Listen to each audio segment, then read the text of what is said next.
Is there anything at the top of anyone's mind? You can just unmute and add something if you have something on your mind from the last week's session. Anything that you feel like was new for you or interesting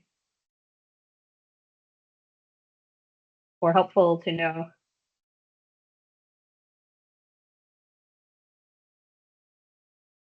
Or confusing. Sorry, Julia, can I come through? Yeah, please do.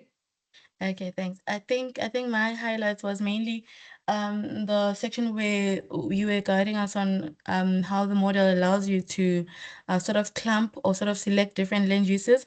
I think if I remember correctly, you call them the landscape units, if I'm not mistaken, or the HRUs, where you are able to, in your landscape or in your catchment, point out areas of different land uses, because from those you'd expect, for example, different water quality input or contaminants. So if you had sewer infrastructure or if you had agricultural areas, those would be separate because you are expecting sort of different conditions coming out of those, if I did get you correctly. But I think that was my highlight.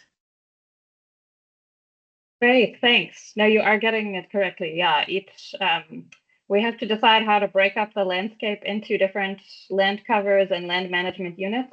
And yeah, the model will help us calculate runoff and all the chemistry coming off of those different units.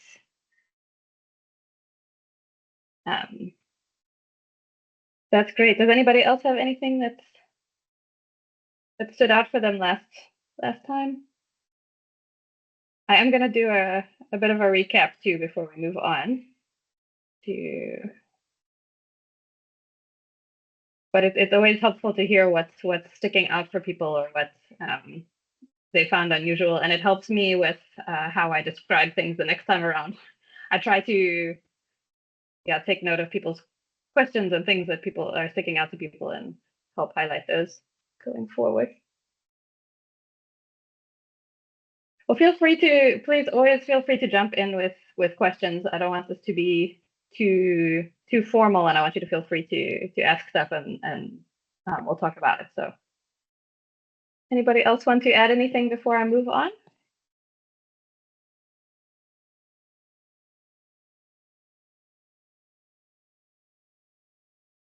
Thanks. All right. So for just to step back for the overall course, we're still talking about, over the first two sessions, I did some key concepts of how hydrology and water quality is modeled at the catchment scale and how SWAT does it in particular. And we're going to spend most of today on the tutorial. But I am going to do a bit of a recap of what we talked about so that the tutorial, the steps in the tutorial have more meaning when we do them. So I'm just going to recap quickly what we talked through in session 1 and 2, and then we're going to spend most of the time in the tutorial. Zamani, please go for it. Oh, I wasn't here during the last week's exercise, but I did try to catch up through the videos. I have one question. Yeah, I think it's regarding sensitivity analysis of the model. Do you consider doing that, or I just want to know in these exercises, is it important, less important, where, yeah, how would you rate it?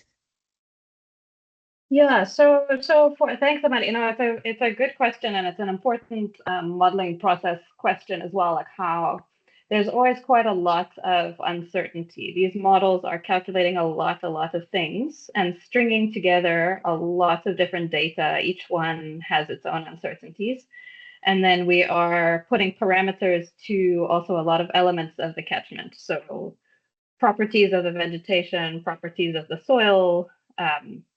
The way that water flows over the landscape, what's connected and what's not, and lots of things we're putting parameters to them. And so for those of you, I'm not sure, I didn't sort of survey how familiar people are with the concept of sensitivity analyses across the group, but just to briefly what a sensitivity analysis is checking when you're uncertain about a parameter or an input to the model, trying to run the model with a few different options of values that you think are reasonable, and seeing how much difference does that make to the output. So for predicting stream flow, how much difference does it make to vary, to use different values for the soil porosity, for example, or some other assumption about the land cover, or other elements of the model. And then you see how much, when you're uncertain, you see how much impact it's going to make what decision you make.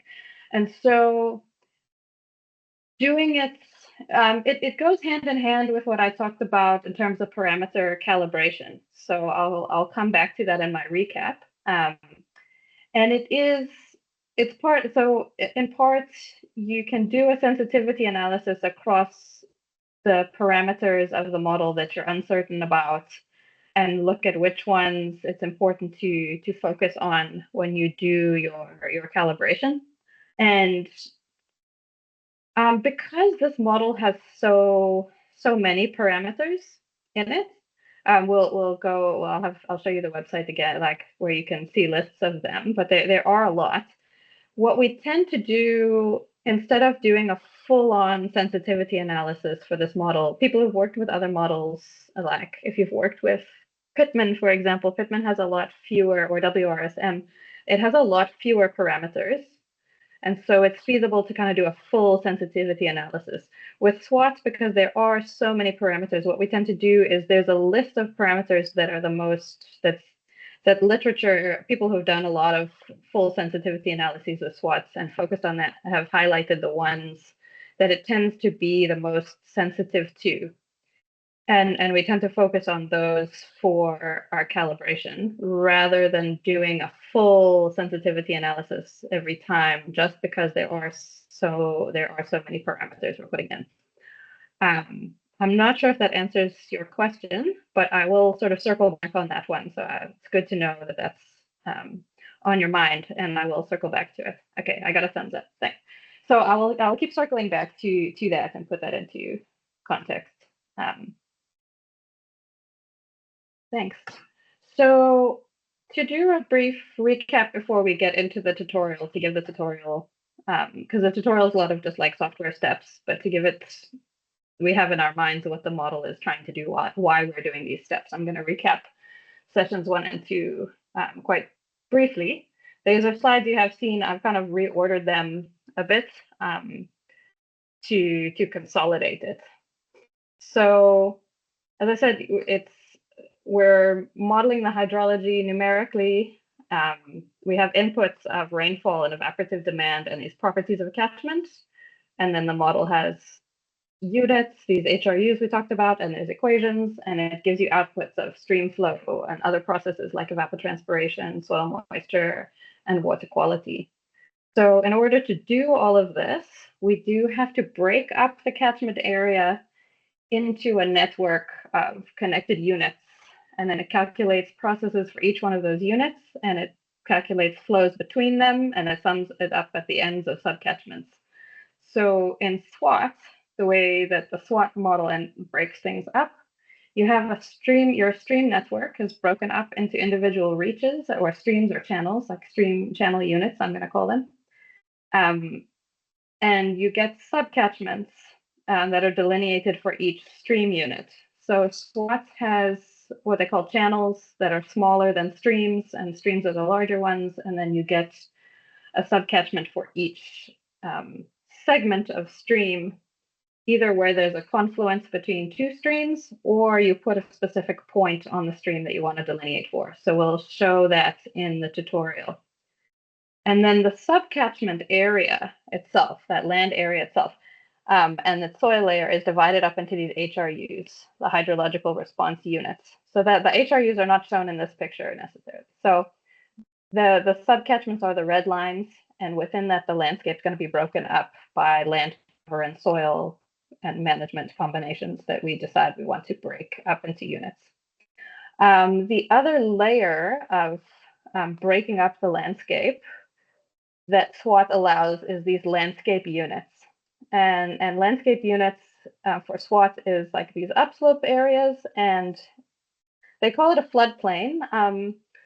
I'm gonna use floodplain because they use it, but it's not necessary. It doesn't necessarily need to be a floodplain. It's like the lowland area, because a floodplain strictly means outside of SWAT. When you say floodplain, it means it gets flooded, and it could just be a lowland area, riparian zone that's not always flooded. That the stream doesn't flood out onto it on a regular basis. So they tend to form like you tend to get flatter areas next to rivers because at some point in geological history it did flood, but maybe it doesn't flood very often today. But you have these flatter lowland areas with sediment, like often deeper sediment deposits flanking your river channels that you might want to treat separately. And so it's like the lowland area and the upslope area. So those are these two landscape units you can delineate within your subcatchments. And then SWAT does the HRUs for the surface and the shallow subsurface, but then the aquifers, it doesn't break up the aquifers into the same units. You have one aquifer for the upland and one aquifer for the lowland or the floodplain per subcatchment in SWAT. So I'll show you that in a different format. So we talked about HRUs.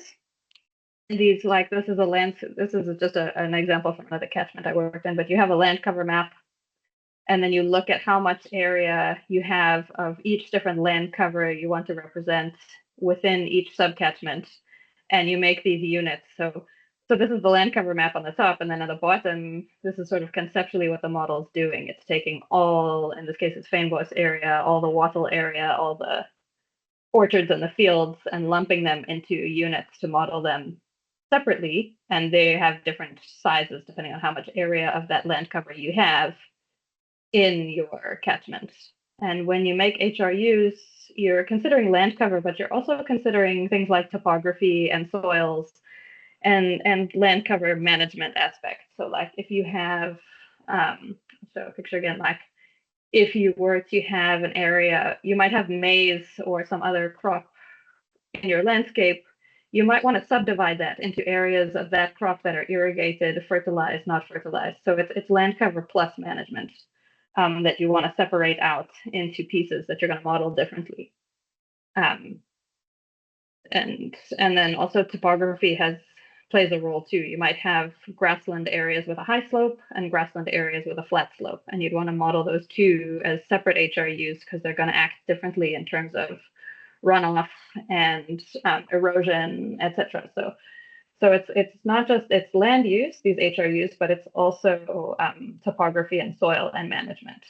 And so you would spend some time looking at your landscape and thinking about how you want to break it up into units, that each one of those units is going to be modeled separately to look at the runoff and the water quality related to it.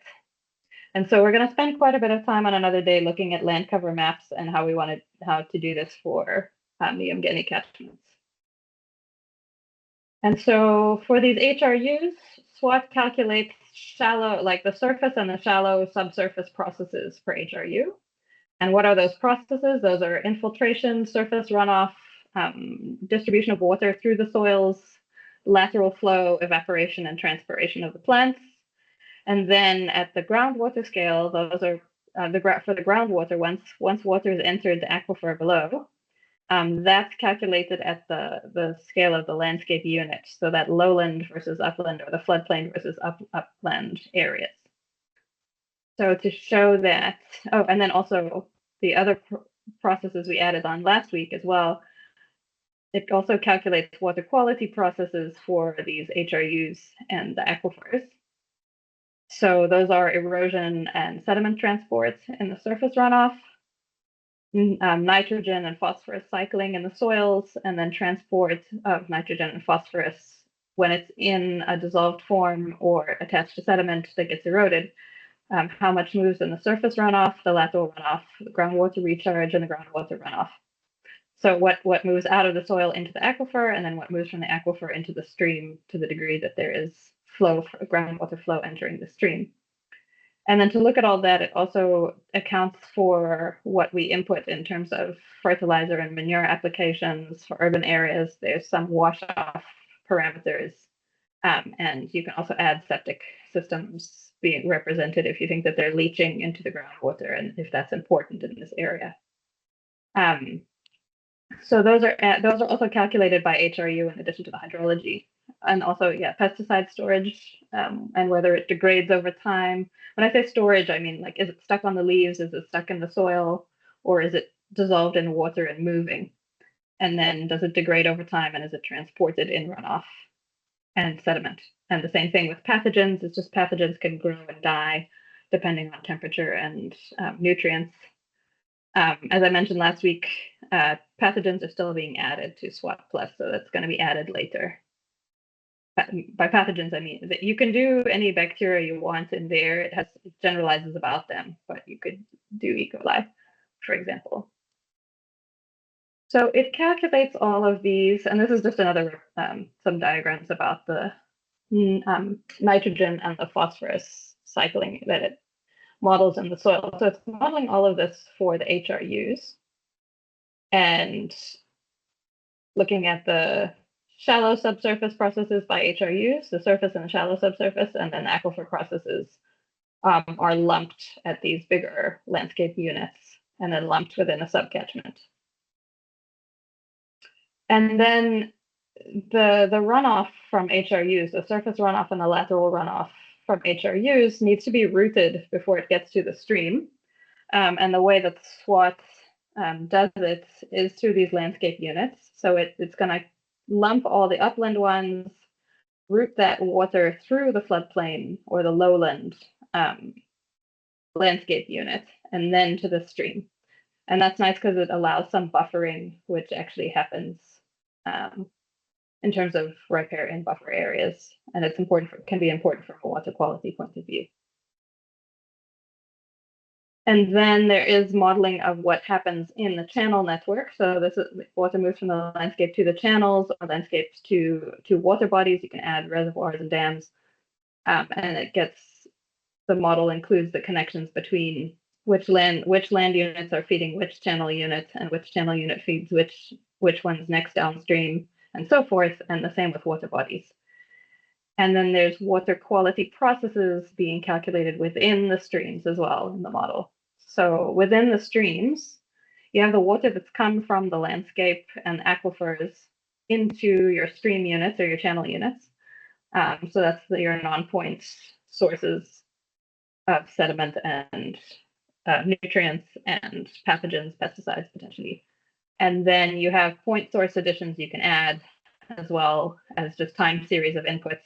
And then the model also does some calculations of what kind of transformations and settling and mobilization you might have of these chemicals in the water through each channel unit and each reservoir. Does it sit there and settle if it's attached to large sediments, given the rate of flow, or does it just flow through down to the next channel? And for different nutrients, there's different processing that can happen depending on temperature, and so it actually tracks temperature as well. So if I haven't dug into all the equations of how it does all of this, and I can if people want to, but it would take a very long time, and we can go if there's feedback where people really want to go into any certain elements of these equations, we can do that. But the website goes into everything. It's like a hydrology textbook, actually. Most hydrological models, their theory documentation generally serves as quite a nice summary hydrology textbook of all sorts of things. And it goes into all the equations for calculating each one of these processes and the assumptions that it makes and the parameters involved. And so we will come back to these things as we're parameterizing, deciding what the parameter values should be for different land cover types. But I do encourage you to spend a little time with that website and the theory documentation on how it works. But to summarize the data that we need to put into the model for it to work, like the key one is always going to be rainfall data, and then there's atmospheric evaporative demand that drives the soil water use and evaporation off the dams and streams. And then there's the catchment properties, land cover properties, soil properties, aquifer properties, and properties of the channels. And then there's also all the management activities that we would need to have inputs for. So where water is being moved around, drawn, used for irrigation, where there are point sources from the wastewater treatment works, what storage dams are they, and what are their release rules, what are the irrigation practices, what fertilizers being applied or manure being applied across different land cover types, when are crops harvested.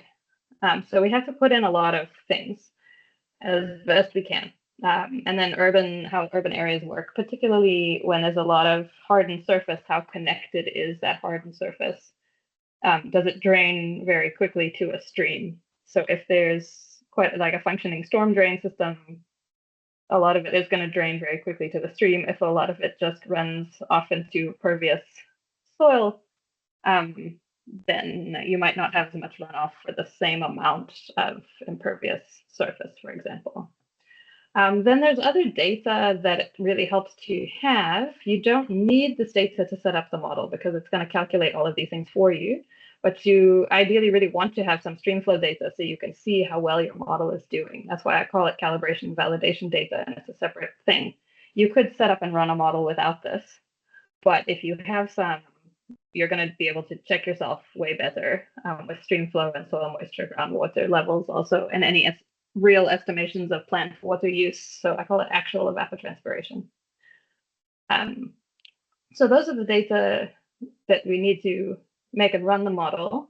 And then people were asking, I've also made a summary slide now on the outputs of the model because I realized I hadn't had a good slide on that in the previous weeks. So the model is going to output time series data, and if we run the model daily, it'll be daily, but you can ask it to make monthly consolidations, or you can consolidate that yourself outside, but it'll produce daily time series for every HRU in the whole model, and every aquifer, and every landscape unit, and then it will also sum things up by subcatchments for you. It will output the runoff that's leaving each one of these units and reaching the stream network or water body. So for each HRU, how much surface runoff leaves, how much lateral runoff leaves, how much groundwater runoff comes off of every aquifer into a stream. It will also output the sediment, nitrogen, and phosphorus that's carried in this runoff. It'll also output other parts of the water balance for each one of these HRUs. So it's calculating all these things, and we'll see in the tutorial we can choose what actually gets saved to file. And if you save everything, it gets quite large, because you can see that if you have a lot of HRUs and it's saving all of these things for each one of them, it can get quite large, but it will get calculated in the background. So you can choose what you save or not, and you can always come back and rerun the model and choose to save other things if you realize you've run it and you didn't save something you needed. But it's going to have a water balance for each one of these units. So that's going to include irrigation, the actual evapotranspiration that the plants do, and also from soil evaporation, soil moisture infiltration, soil water storage in each soil layer, percolation, groundwater recharge, and groundwater storage. It's also going to output the chemistry balance for each HRU. So how much fertilizer and manure is applied, how much nitrogen and phosphorus is stored in that HRU for that day, and how much moves from one form of nitrogen and phosphorus to another, and how much leaves. And then it also does model some vegetation growth. So it can output those properties if you want as well. So changes in leaf area index, biomass, canopy coverage, and rooting for every HRU for every day that you model.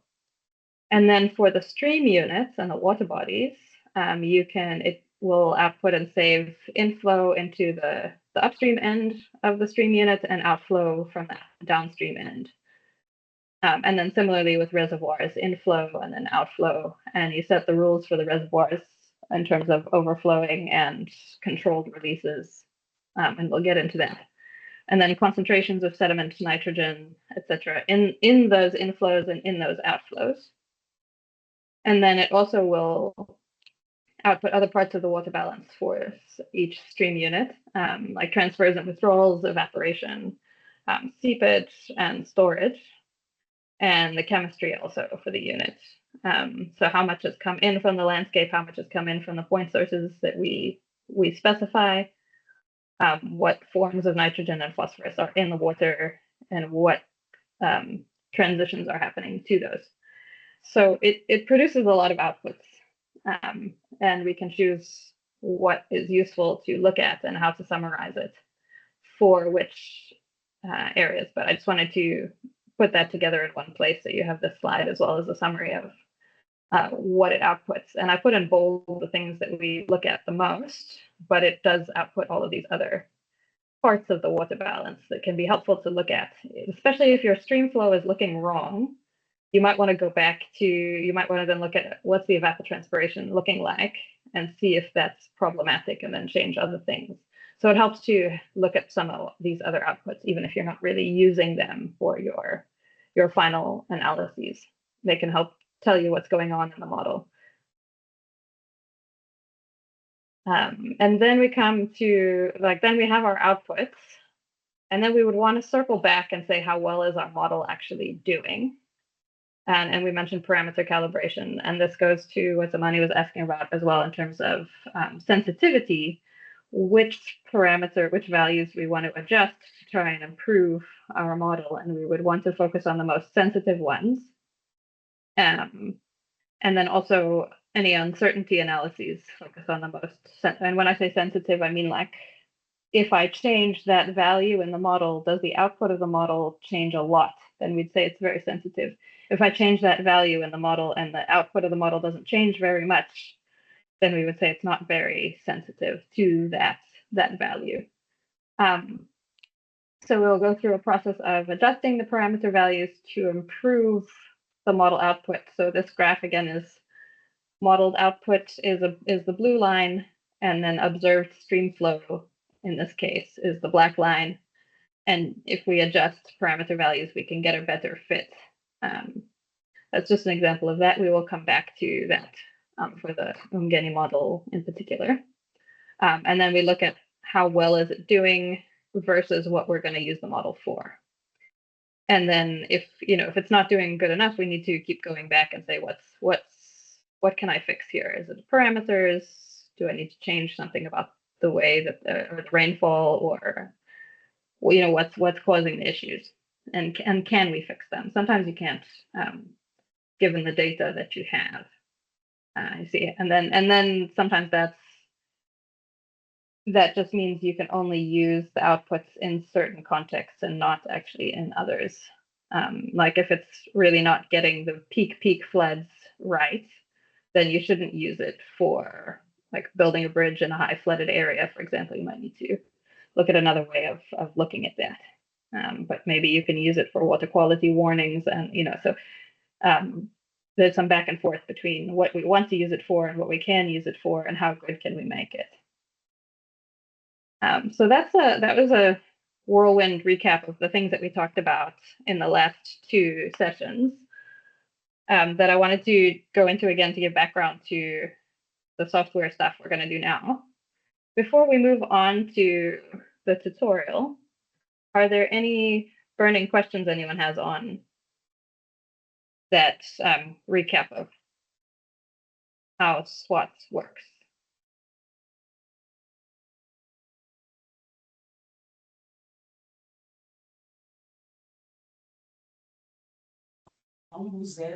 Sorry, Julian. Hi, yes, go for it. Okay, yes. I'm not sure if we are there yet, but as we were doing the actual model, the summary we could start, and I don't know if you should ask now, it was on unit 6, where we were doing where we were creating the landscape units, and there were 3 options to choose from, either from the buffer, the DEM, or the branch. So I'm not sure if you can ask now or later when you get to that point with the tutorial. Let's come back to that with the tutorial. That's a good one. Okay. Okay. Cool. All right, great. I think it sounds like most of the questions are going towards the tutorial anyway, but do feel free to come back and ask things about that, what the model's doing. So we started the tutorial last week, and we got as far as we were delineating streams, and we were starting to delineate those landscape units that's separating the upland from the lowland. So we'll get there.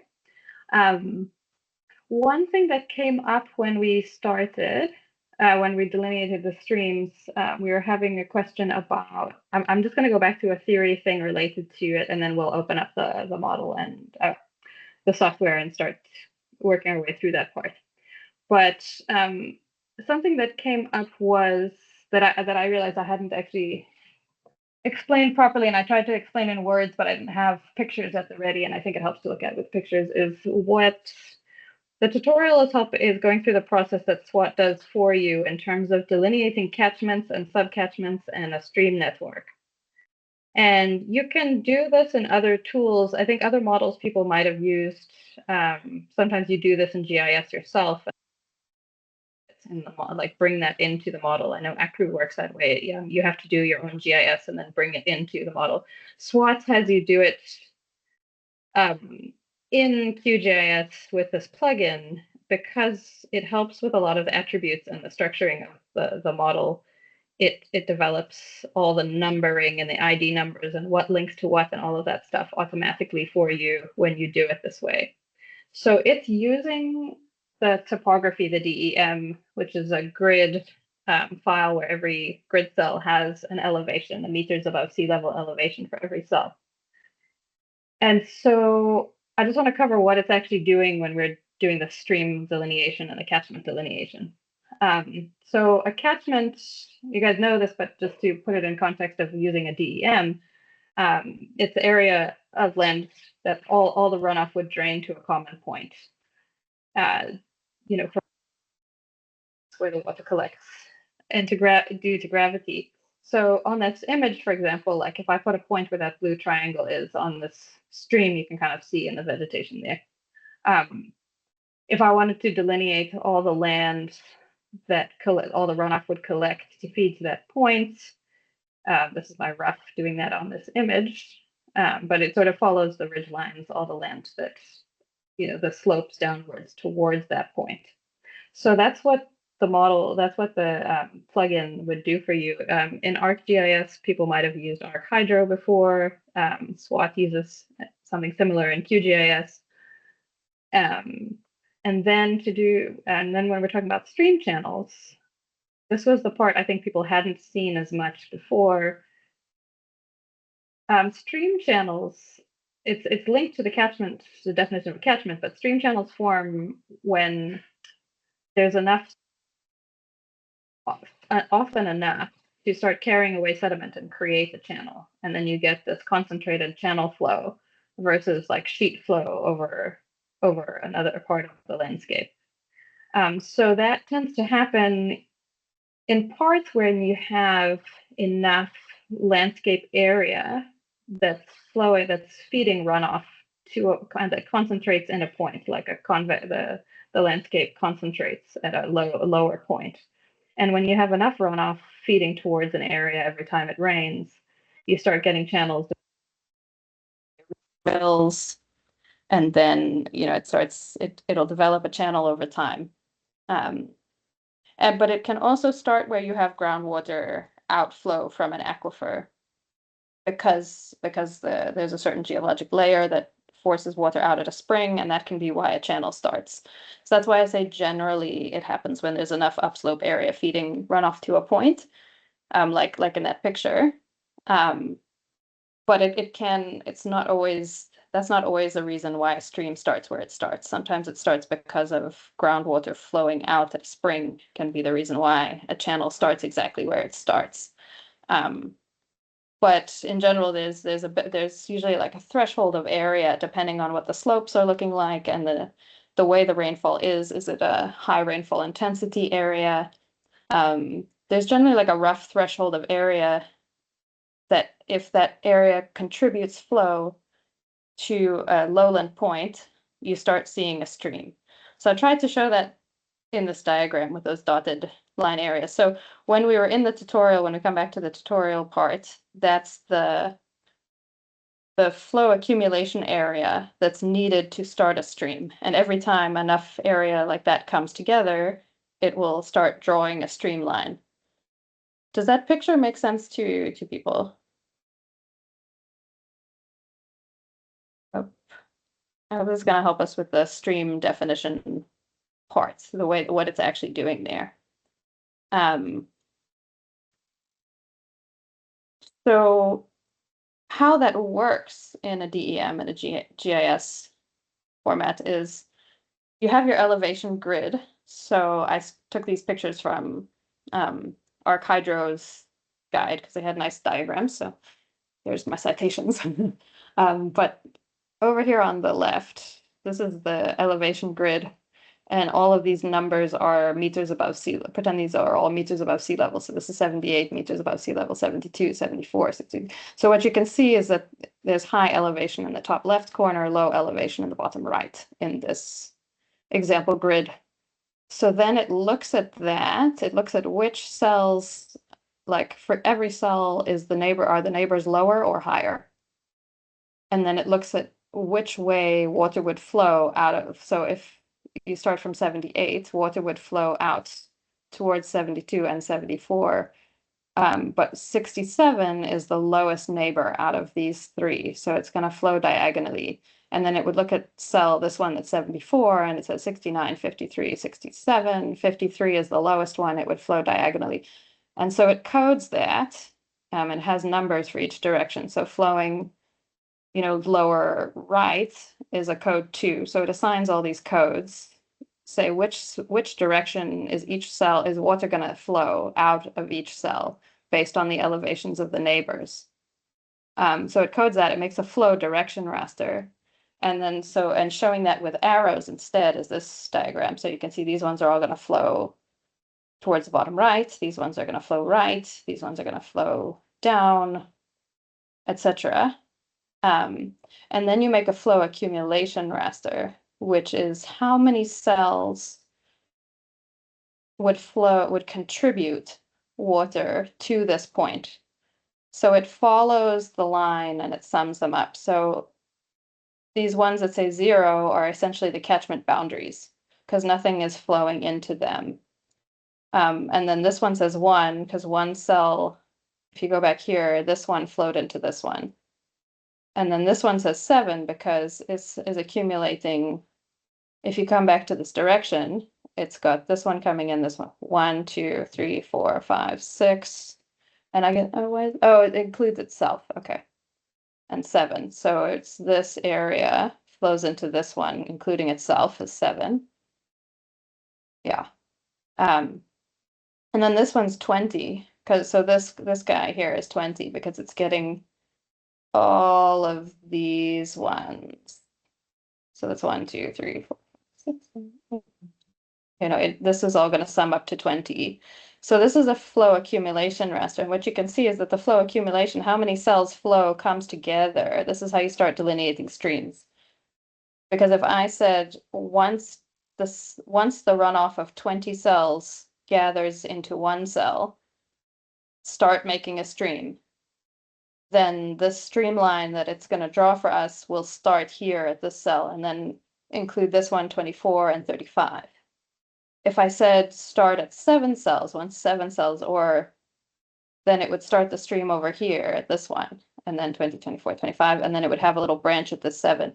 If I said actually the accumulation of 4 cells, and cells could be like 30 meters, you have to account for the size of the cell, because maybe it's 30 meters by 30 meters or 100 meters by 100 meters. But you would say, okay, maybe 4 cells worth is enough to start eating out a stream channel. And if I said 4, it would start the stream here, it would have a zigzag and come down here, and it would also have a tributary also down here where 4, because this has 4 cells worth of water accumulated into it. So it's essentially like how many cells or how much area, how many hectares have come together to this point to start a stream channel.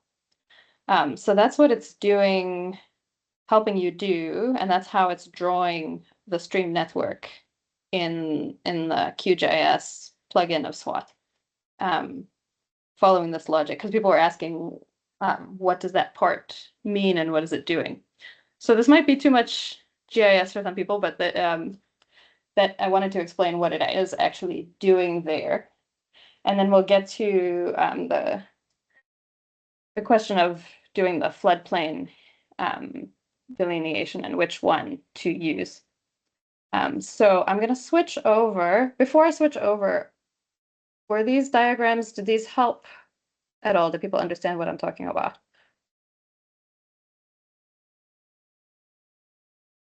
I see a thumbs up. Cool. So I'm going to switch over to the software now. Let's see, escape this part.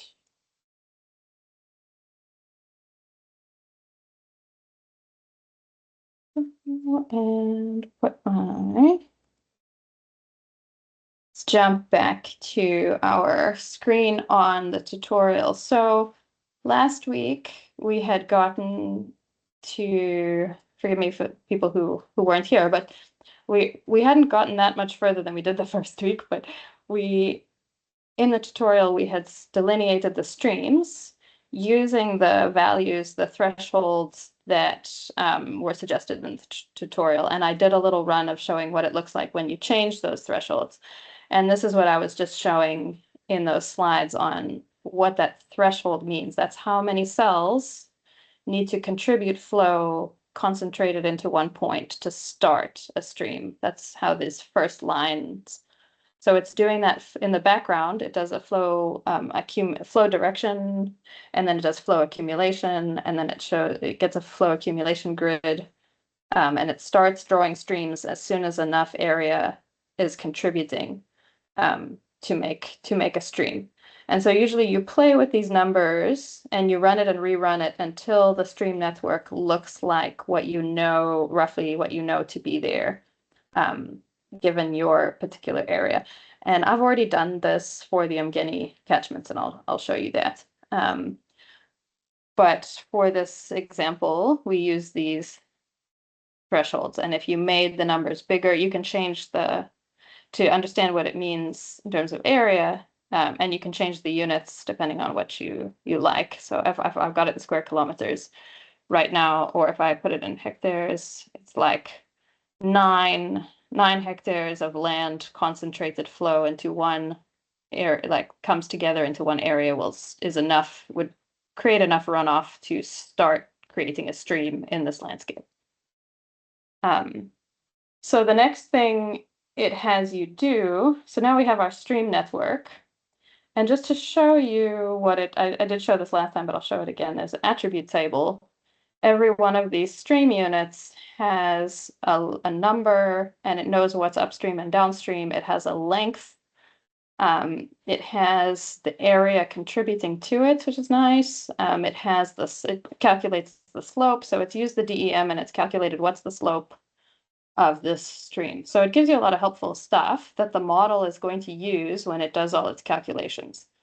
So this is why you want to delineate your streams with SWAT. You could put your own ones in, but you would have to fill in this entire table yourself, which is tricky. So like, let me select a stream, for example. So this one, if I look at the table, I've highlighted it and I go to the one that I've selected. Show all features, show selected features. Here we go. So that one, they've called it number 10. It is 4.5 kilometers long. That's in meters. You have to look in that website about the inputs and the outputs in terms of what the units are here.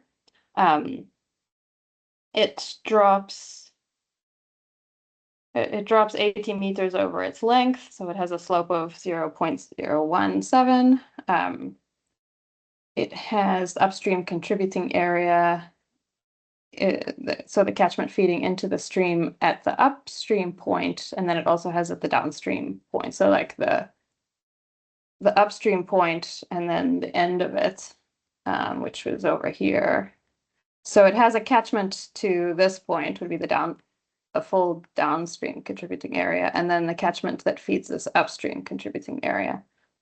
So it has a lot of information, and it has, I'm not sure what the straight line, look what that is. So it has all of the, and all of these property values are covered in that website. I know what some of them are, but I don't know what all of them are. But it also shows that the downstream stream unit is number 8. There's no stream upstream of it. There are these channels, but there's not a stream upstream of it. So this is the stream network, but then there's also the channel network, which is this one. So if I was looking at the channel network, it would have these units would be upstream of it. So that's what it's done for us. So if I'm going to unselect that there and come back to our boxy. So the next thing in the tutorial is to delineate catchments along this stream network. And as you can see, like there's streams going all over because we gave it a big, like if we'd clipped our DEM to the catchment that we wanted already, it wouldn't have all these, it has loads of streams. So we need to tell it which areas we want to actually draw a catchment to model here. And the exercise gives you a shapefile with a point already. So you could make that point for yourself outside and bring it in the way they do in the tutorial. So I've put my, yeah. So depending on where you put your data, I had us in the previous sessions, I showed moving the data, making a copy of the example data inside our project folder. And so it's in main outlet, wherever you happen to have that as a shapefile. So you open that, and it's going to draw it. It adds it automatically, and here it is. It's that blue triangle. So it's going to delineate everything down, all the land that feeds to the stream to that point. If you wanted to add other inlets and outlets, you can draw more of them. You can create a shapefile outside in however you'd like in GIS, but the points need to be relatively close to the streamline. So you could delineate streams, and what I've done before is I delineate the streams in SWAT, and then I look at where I make a points file where the points actually lie on the streamline that SWAT's going to use. Because you may make points using another river's line, and then SWAT draws the river in slightly a different place because of the DEM. It only knows the information from the DEM. So if the DEM is not quite exactly how the world is at that point, you know, the streamline is a bit off. Your points might be a bit off. But it helps you snap them. So if you have points from somewhere else, it will move them, like in this case, it'll move them 300 meters. It'll say, okay, this point is within 300 meters of the stream. Let me pull it onto my streamline, which is nice. So it will help you if your points are a little bit off, especially even if you're drawing manually without zooming in, your point might be a bit off. So it helps you by pulling it. And you can say what this threshold is. If you make the threshold really big and you've got two streams that are very close to each other, it could pull it onto the wrong one. So that's something to look at, but that's not going to be so much of an issue here. But that is why they let you change this value, make it bigger or smaller and stuff. So the tutorial, it tells you about adding another point, but I don't think it actually shows it. But I'm just going to draw one. I'll draw one and use it. It does mean my outputs are going to differ a little bit to what's in the PDF. So when I say draw an outlet, the select card, if you want to draw new points in the existing, okay. So I will, because I've got a copy, I've made a copy of this, I don't mind changing it. So I'm just going to add it to the current one. Because I think if I make a new one, it might abandon this point. So I'm going to do current and see what happens. I'll add a new point as well. So I'm going to add a new point. Let's say, for example, we had we've got a point here, but I'm also going to add another point over here because maybe there's a stream flow gauge there. So I'll add a point there. And I'm saying it's just an outlet. It could be the outlet of a reservoir or a pond. And then there would be a water body upstream of it. And we'll go into that later, but we're going to leave that. The other kind of point you could add is an inlet. So if I said that this was an inlet point, it would ignore everything upslope of here. And it would say, oh, you only want to model between, this is the inlet and this is the outlet. So let's say you already had a streamflow gauge here and you didn't want to bother modeling this point. You just wanted to put a fixed inflow. You had a measurement time series and you just don't model this catchment. You put in a streamflow into it and you're only modeling the rest of the area. That would be an inlet point. And then a point source point, that's a bit of a hangover, I think, because what it from previous ways that the SWAT model can work, because what it does now actually is it adds an empty point source to every channel unit, and then you can go in and say if there is actually a point source there. But when it makes the model setup for you, it adds an empty point source onto each one, so you don't have to go in and add those manually. So this might be a special case that I'm not sure about, but you generally don't need to add a specific point for all your point sources unless you need to add one that's different to your current channel network, I guess. So I'm going to oh, I see. Okay. Well, actually, one thing that you could, okay, with this point source thing, it could be that you do have a big wastewater treatment works here and you want to separate the catchment upstream and downstream of that wastewater treatment works. So you would tell it that it's a point source one now instead of a catchment outlet. Okay. So I'm going to say, okay. So it's added these two outlets. I'm going to see what it's going to do when I create a watershed. So you can choose to add a random point if you want to. It does mean if you add a point and then you create a watershed, it does mean your outputs are going to differ to what's in the PDF. This select inlets and outlets, it can be, let's say you're using a shapefile here that has a bunch of points and you actually don't want to use all the points that are in your shapefile. You can select certain ones using this one. And then you can also review snapped to see, so if I say review snapped, it says two snapped, it says there are 2 points that actually lie on the line, which is what I was expecting. So if I go to create watershed, I think I said before also watershed is, Americans use that for catchments.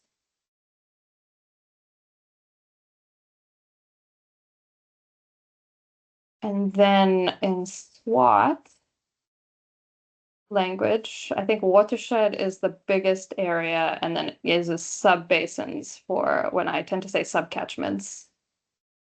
It says sub-basins instead of sub, so they say watershed is the big one, and then sub-basins are the internal ones in the SWAT manuals.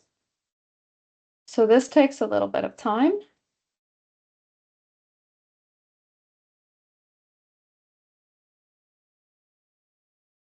But not too long. Cool. So I'll turn this burn off stream. So I'm going to take a minute to look at this part. So if I turn my inlets, so you can see it made, if we take a minute to look at what it actually did. It drew a catchment, drew a subcatchment, drew the entire area down to the most downstream point that it had. It left behind all those other streamlines that were outside that didn't feed down to this most downstream point. And then all the other subcatchments or subbasins that it made are down to confluence points. So you see where the darker blue lines, the streams, come together. It's made 2 subcatchments there, one for this branch, one for this branch. And then, so those are the subcatchments it made automatically, but I added this point because let's say there's a gauging weir here and I want to have stream flow output, or maybe this is a water quality monitoring point, and I have data that I want output for at this point. I won't be able to get output from the model for this particular point unless I tell it to make a catchment that feeds to this point. Otherwise, it was going to give me output. It was going to not split this one. It was going to give me output down to this point only, because this is where 2 streams come together. So you have to add any points for additional places that you want outputs for that are not confluences. It will give you outputs for channels down to a channel confluence. So you don't need to add points. It will, like for this little blue channel, the light blue channel, it will give an input and an output for this channel. And this long blue stream one, it will give an input and an output for that one. So you will get a flow and a water quality concentration at the top and at the bottom of every separate line. So there's only need to add these additional points if you need data for a place in the middle of one of these line segments. I hope that makes sense to people. And then it will delineate all the land that leads to them. So are there any questions about this part? And then we'll go on to the subdivision into the uplands and the lowlands or the floodplain part.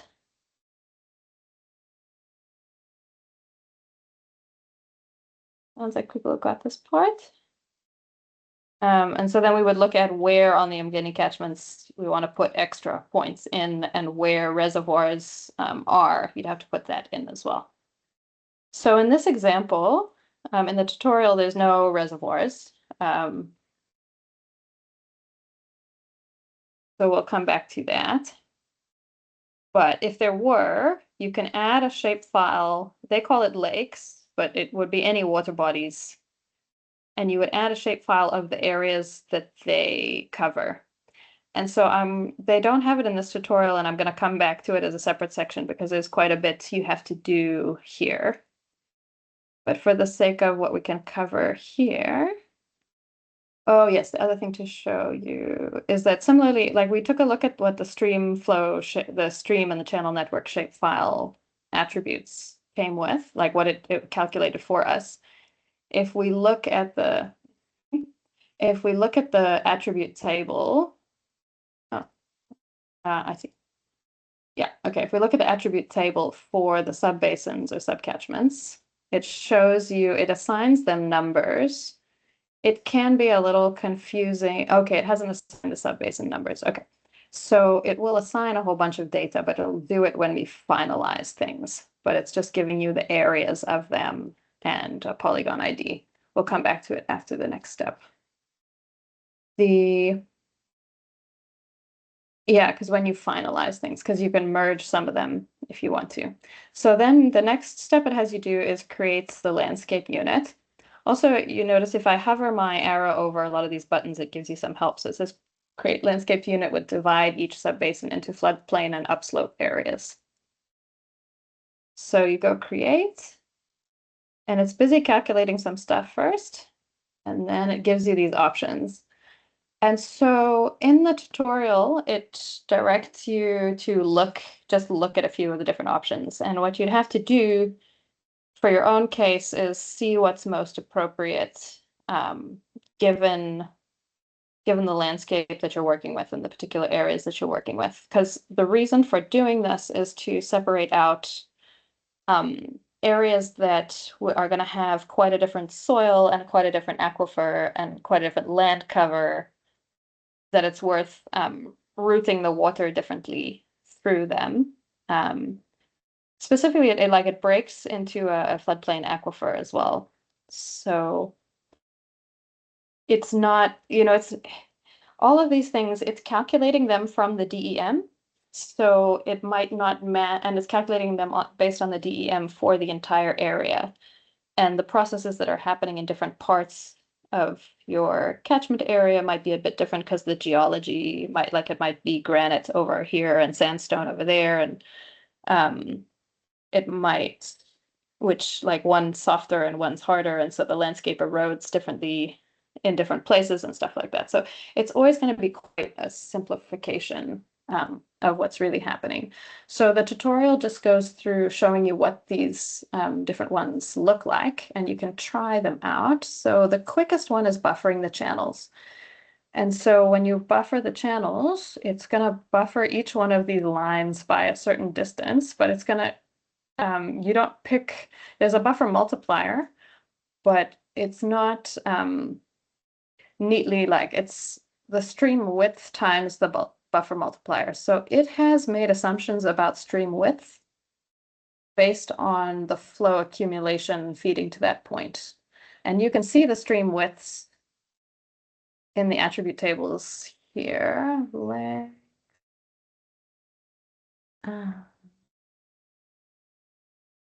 Okay, yeah, base number. I'll have to look at where magnitude. So is it in the screen? It does have the widths somewhere because it's using them. I will look for where that is. And it makes assumptions about how stream width, how much flow accumulation. It assumes that streams get wider and wider as you go further and further downstream, because more and more areas contributing and flow is going up and up and up. So streams generally get bigger and bigger and bigger based on geomorphological literature and stuff. So, but that's not always true. And the rate at which streams get bigger as you move, as you get accumulated catchment area, is not always the same. So you can go in and change them if you want. And there's some default parameters in here about channel widths and depths that it assumes to make a channel shape and size. Okay, so these are multipliers that it uses to make the channel width and depth based on the contributing catchment area. I thought this table was going to include the actual widths and depths that it calculated. I think they show up elsewhere. But you could change these. You can also go in and actually change the channel widths and depths that it uses, but I think you can't do that in this step. But if we go create here, this is the quickest way to do it, this buffer channels. And you can see what it does is that the buffer is small on these upstream ones. The buffer gets bigger and bigger and bigger as you go down, as more land is accumulated. So that's one way of doing it, and that may be reasonable. This DEM inversion is a more complicated way of delineating a floodplain, and it looks at the flow accumulation grid again, but like in reverse, if that makes any sense. So the way that if your landscape is very incised, like you have a deep, sharp valley, the floodplain is going to be quite narrow at the bottom. But if the slope on either side of the channel is quite gentle, then you will end up with a wider floodplain from that. And it explains how that works in the PDF document, but it's okay if it doesn't. It's hard to put that kind of thing into words in a way, but if you remember that flow accumulation slide I showed, it's like doing that the opposite way. So it's going out from the stream, saying how much land is there going up to a ridge line. It is a tricky thing to put into words, but you can imagine a catchment being turned inside out, and it treats the streamlines as ridges, and it treats the ridges as streamlines. And then it looks at how the slope changes and the accumulation of topography changes moving away from the streamline. So it'll give you quite a different buffer around the stream. If I think they tell you to keep the defaults, yeah. So these are the same numbers as we used for stream definition, and it puts them in by definition, and then it's you can also change this number. So essentially what you really have to do is play with all of them and see what gives you a floodplain, an upslope versus upslope versus lowland or floodplain delineation that looks reasonable to you. And how would you decide if it looks reasonable? Would be looking at how the vegetation changes moving close to your streams. Also, we've got soils maps from the Agricultural Research Council, where they say that you can look at like where do they map a change in soil next to a stream because it's a floodplain, and also geology. So I've done a bunch of playing with this, and I'll show you this another time to see like how to delineate it for the catchments we were working in. But essentially you play around with these things until you get a delineation that seems to match what you think is happening in terms of how the soils and the aquifers change close to the stream. So this one is this branch length one is similar to the DEM inversion. I can't say that I fully understand how it differs, but they say it's a much longer calculation. So I am gonna skip it for now, but if you want to, you can click on it and see what it looks like. But it's a different way of looking at the topography and deciding what's high, like what's a flat area or a lower slope area relative to the other areas around that's next to the stream, and cutting that off. So I'm just going to do these two for now. You can play with the branch length one as well if you want to, but at the end of the day, it's mostly playing with these numbers and finding some delineation that you think matches your understanding of the soils and the land covers next to the stream versus further up, and the slopes. So what it does when you click to make these, that's nice, is it adds them as rasters into your project here. And you can save your project as you go along in QGIS, I should say that. So you save it and it will give you this, for me, it gives me this message, and it's just saying that it's been modified externally, and I say yes. It just means that the SWAT program is changing the project, but as opposed to things in QGIS, this plugin has changed it. So I just say that's fine, save it, and it makes these different versions, and it keeps track of them in terms of the settings. So this one's that inverse flow accumulation version with 10, and this one's a buffering with 10 as the multiplier. So if I were to change that value, it would. So let's say I make it 05. Do it again. So now it should be smaller, I think, and then it made one that's, it gave it a new name for me, which is nice. And if I turn off, so here's my, now I only have the 5 one on. I turn the 10 one on. You can see it's a bit bigger, it's a bit smaller. If I think that the 0.5 one looks more reasonable, I would go with that one. So you can make many of them and they will give them different names for you. And then when we go to the next point, so if I think I've got something I'm reasonably happy with, and I go done, I come back to my delineate watershed box here. And so I've created those. You can choose to, all right, so I say create, yeah. It's gonna ask me at some point where, okay. So then the other thing you can do is merge subcatchments or merge subbasins. So reasons you might want to do that is if you have some very small ones that you don't need to represent as different. It will, it's mostly to, if sometimes you end up, if you have a lot of streams joining each other near each other, you get small ones. So like down here, this one is very small, but you can't actually merge them next to the final channel outlet of the entire area being modeled. So we couldn't actually merge these ones anyway, because it needs to keep this line and this line separate to do the outlet calculation. But you can merge other ones over here. So let's say I didn't want to bother modeling these as separate. I wanted to lump them because I don't need any outputs at this particular point. Let's say it makes the model faster. The more you merge things, the faster the model's going to run, but it does mean you won't get specific outputs at those points. It will treat these streamlines as one longer streamline instead of two separate ones if I do that when it models it. But that's okay in some areas if you don't have any information.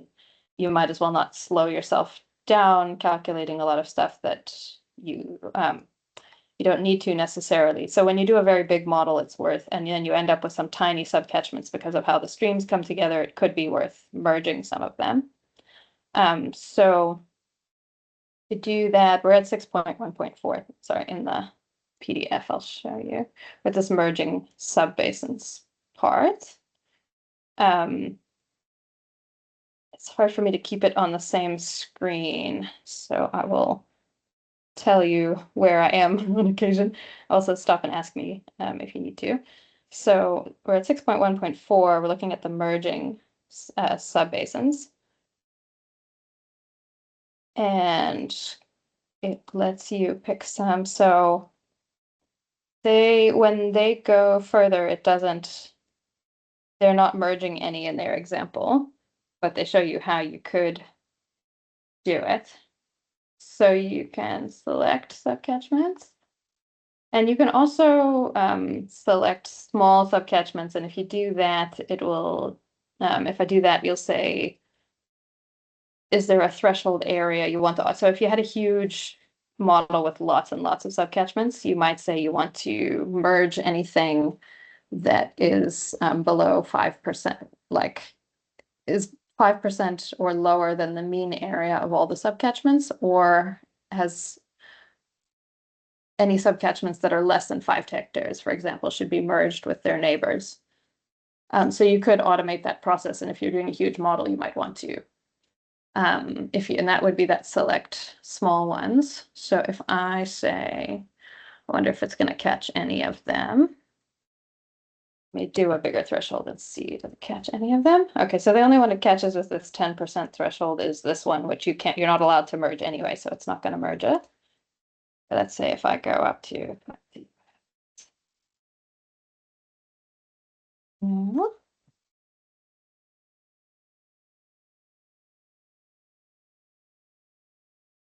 okay, so then it would merge that one and that one, which I don't think it can do because it's the most downstream one. So you'd have to go very big in this case. So I'm not going to, but I won't do the select by small, but I will select one to merge. So if I click on this one, and then I think it wants you to click on the most downstream one. Let's see what happens. Save. So I've selected and I merge. Okay, yeah. So you can see it merged this one into the next downstream one. So I'm going to go with that.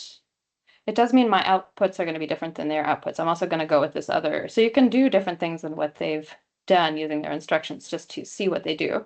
So you can see now that it's merged this one into this one. So then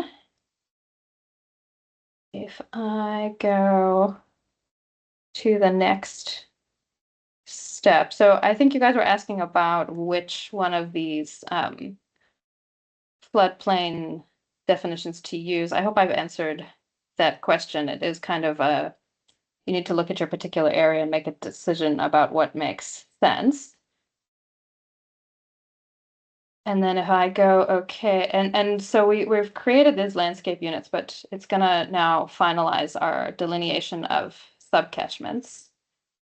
So if I go, okay, then it's gonna finish up this part. Before I do that, I'm just gonna show you these other options. These other options, this is if you had an existing subcatchments or subbasins shapefile and watershed shapefile and channel shapefile to use, and inlets and outlets shapefile to use. And it would recalculate some of what it needs to from what you input, but you do have to, if you do this existing one, it will do some of the linking for you, but it requires a lot of inputs that it calculates a lot of this joining, these ID numbers, you actually have to fill them out yourself if you're making your own. So you tend to only use this if you're going from one SWAT model that you already made this way, and you want to make a new SWAT model based on some of the inputs you made from your old SWAT model. So you have the versions that already have all the attributes in them. And the PDF describes what you need for each one of these if you wanted to use an existing delineation to make a new model. And then this is just some background on the DEM that you've used to check things you might need to, you want to back check, like the cell size, for example, and the projection. And then this you don't need. This is just background stuff on the coding. And I noticed it makes, I looked at it before, it makes a lot of error messages, but everything seems to run fine. So I'm not sure what those are actually about. So then we would say okay at this point, and it's going to think about it. And now we're on to, we've done the watershed delineation. You can come back to this and redo, you can start it again in this project, but it's telling you everything you need to do, it's done in that step. Now this shape file has changed a little bit, and it should have the properties. Oh no, okay. Now it's assigned subbasin numbers to our subbasins. And it'll do more properties as we go on. Okay. So now the next step is creating HRUs. So we would click on that. And the first thing it's going to need is a land use map. And you would click on this to navigate, click on these 3 buttons to navigate to where your land use map is on your hard drive. Before I go on to this part, are people able to follow along actually? Or if you're not, that's also fine. You can catch up using the video later if you're just watching me do it and not doing it by yourself. But if anybody has any hangups on the watershed delineation part before I go on, I'm happy to address them now.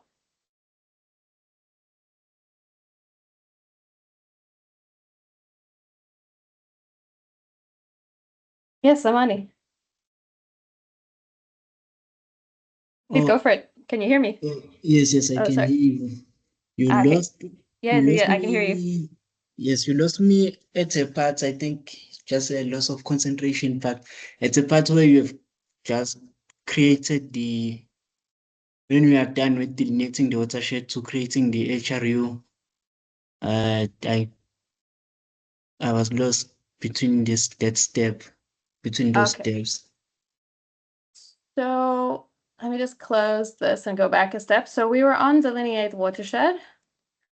So we made the streams and we picked the points, and then we said create watershed. And then we also created these different options for our floodplain or lowland delineation.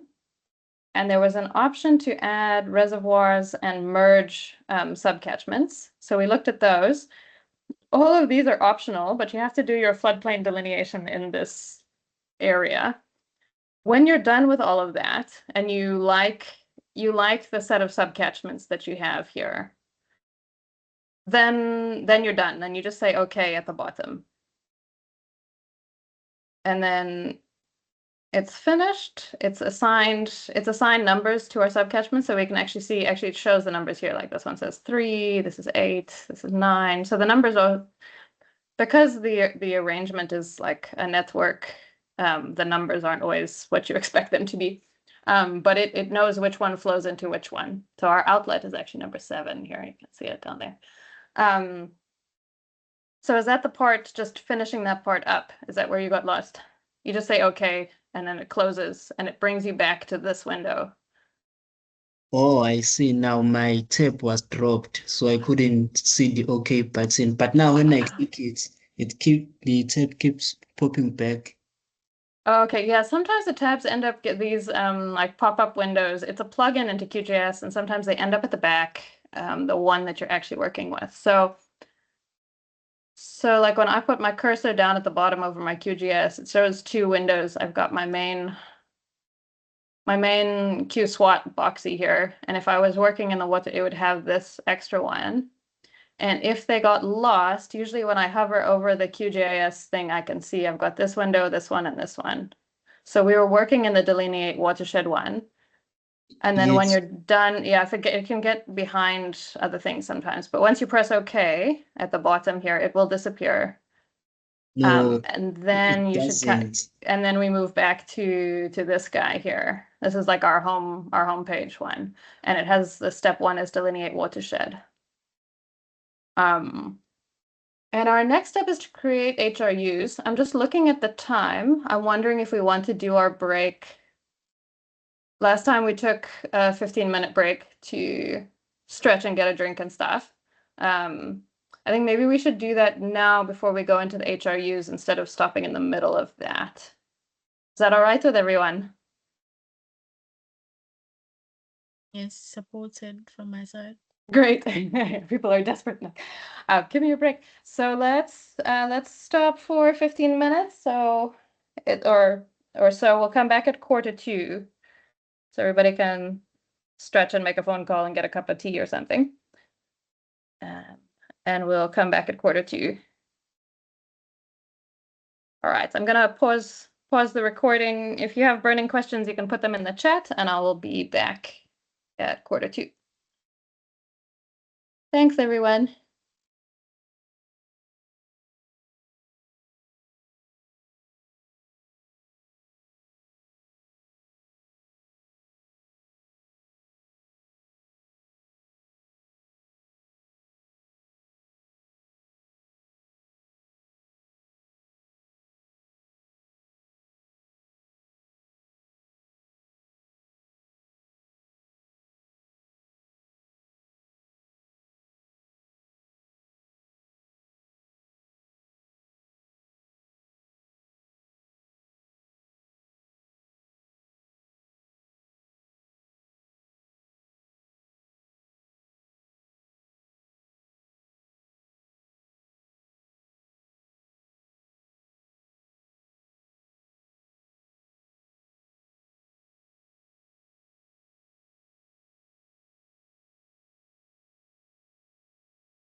Hi, everyone.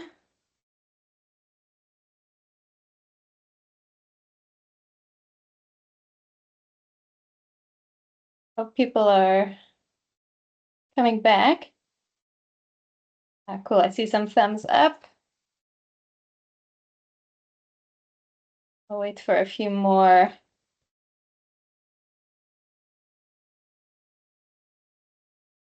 Please give a shout if you're back. I've seen one, I've seen another.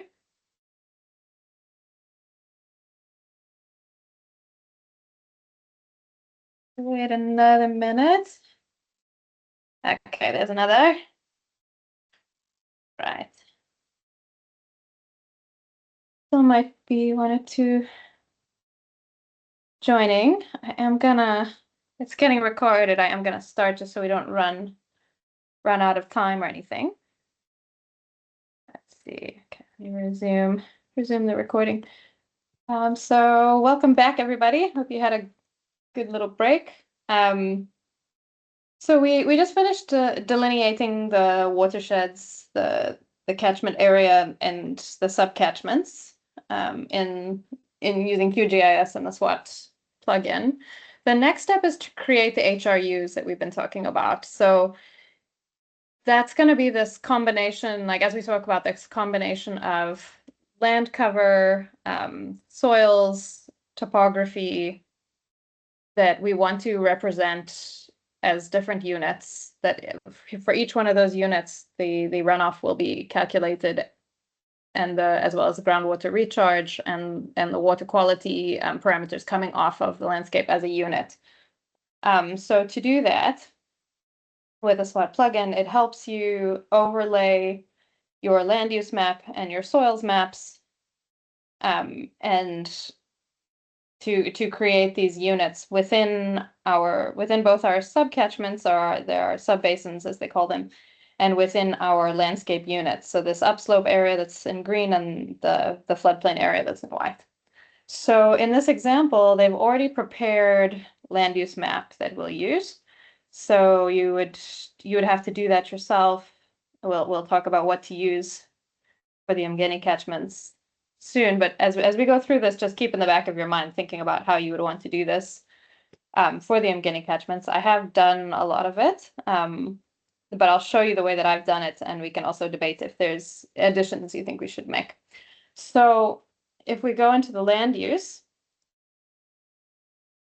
we go into our example data, which I put in our put in my project folder, and for people who haven't used QGIS before, in ArcGIS, it would come up, this would come up as one file, but on the QGIS interface, just the file selection is different for certain raster formats.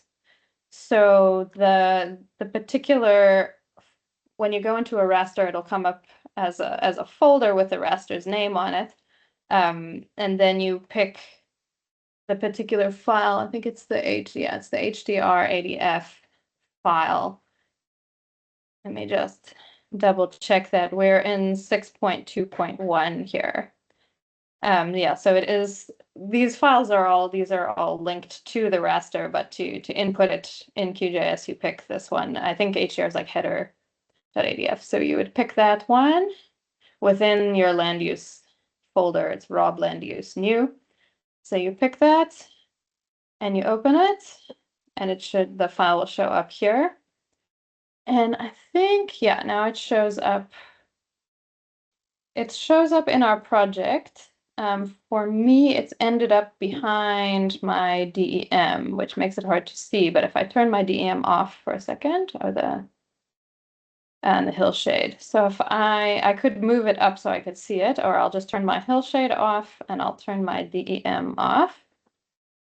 And I should be able to see it. Okay, I think it's going to show when I load it. Let's get to the next step. So it's there, and then I'm going to select the soil map. And so then we come back out, we go back out into our folder where our data is, and we go into soil. So you'd want to prepare a directory. When you make a new SWAT project, you'd want to prepare your input data ahead of time, like something like this. So this is where they've put their soils. It's the hdr.adf file that you select. You go open. And it takes a sec and it's there. Okay, it's showing it as band 1.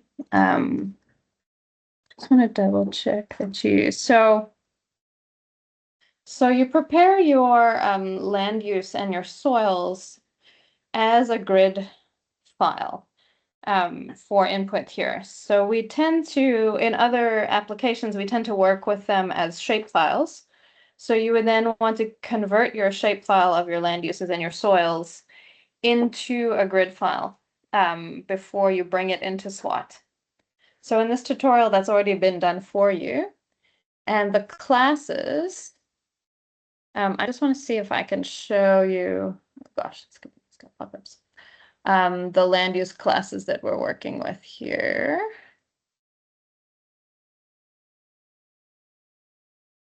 If I say classify, okay. Band 1, yeah, okay, 1, 2, 3, 4. So if I go, this is not covered in the tutorial, but it will become clearer as we go through it. But I just wanted to show you this part. So I just double-clicked on land uses to change the way that it is displayed in my QGIS. You don't need to do, you would already work with your data to prepare it beforehand. So you would have already done something like this outside of this part. But what you can see is that this raster has 4 values, 1, 2, 3, 4. So there's only 4 different land cover classes here. And I'm just going to color them randomly. And then I'm going to turn this off and turn this. Okay, the hill shade is nice. So the SWAT project creates these layers and colorings for you that help you see stuff. So the hill shade, they've made it partially transparent, so you can see the topography. So I'll just leave that on. We can still see the land cover through this partially transparent layer. So you can see there are these different areas of a different land cover, and the raster file that's used for this, all that's stored are, each grid cell has a number, and each number is related to a land cover. Sorry, that pop-up. Okay. So if you, in the tutorial PDF, I'll bring it up here, it shows you in the background the table that it has. So in their land cover, 1 is water, 2 is agriculture, I'm guessing, and 3 is pasture, and 4 is forest. So in this example, so we'd need to prepare something like that for our case, and then there also will be soil properties. And so the raster itself has, you'd have to come up with the land uses that you want, and you'd have to give them a number, and then there's a table that comes with it that we prepare to go with our SWAT project that has this. It's a text file. Here it's robotlanduses.csv, and it has these column headings, the land use ID number, 1, 2, 3, 4, and SWAT code, and the codes for the land covers. There are these 4-letter codes. And when we're going to come back, circle back to a parameter database file where these names, agriculture, pasture, forest, these abbreviations will be linked to a database that has all the parameters for forest and has all the parameters for pasture and agriculture and water. So we'll go back to that database, but you need this linking table that says wherever a grid cell is labeled to, it's agriculture, and then apply these land use parameters. So there's this land use lookup table, which is this land use CSV. So you need to tell the model where that is. And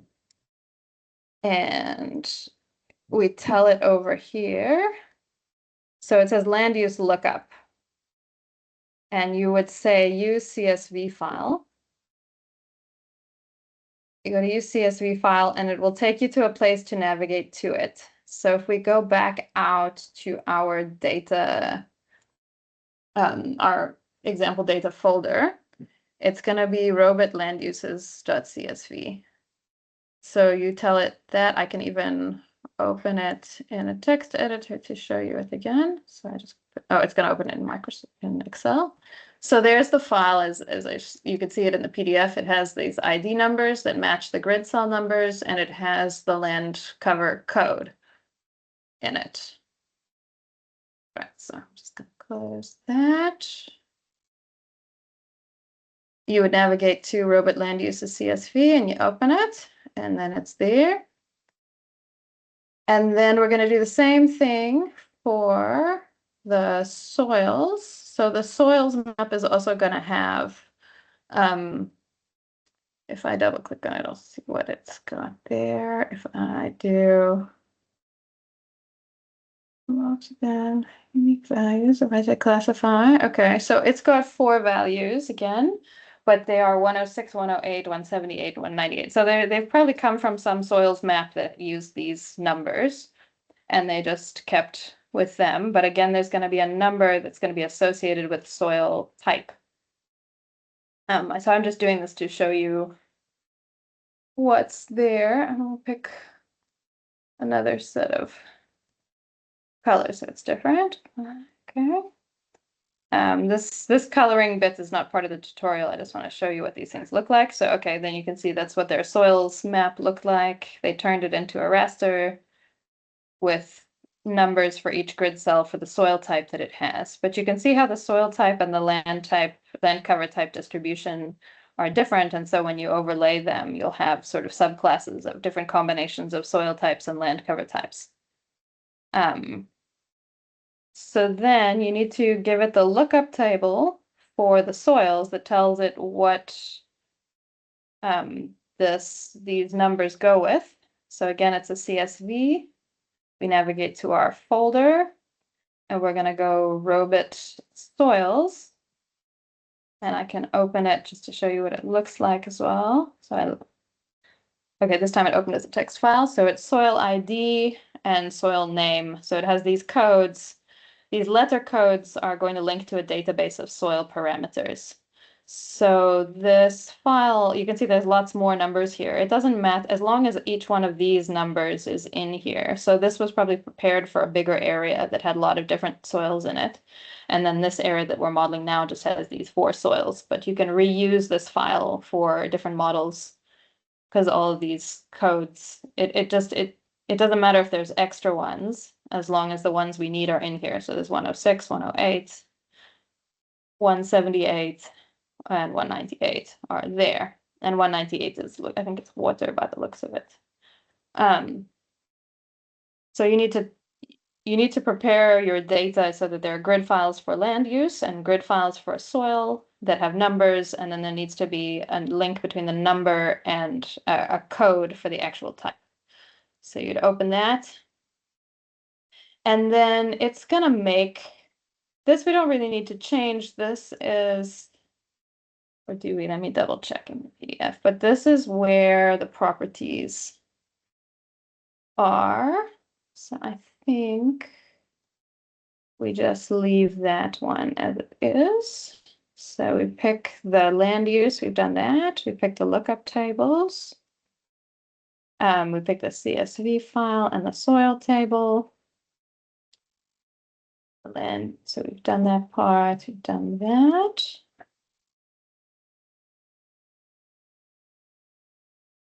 And then, yes, okay, soil properties. And we've done the soils. So this is where the database of properties is going to be, and this is a database file. So we'll look at this one later, but you can leave it as it is at the default.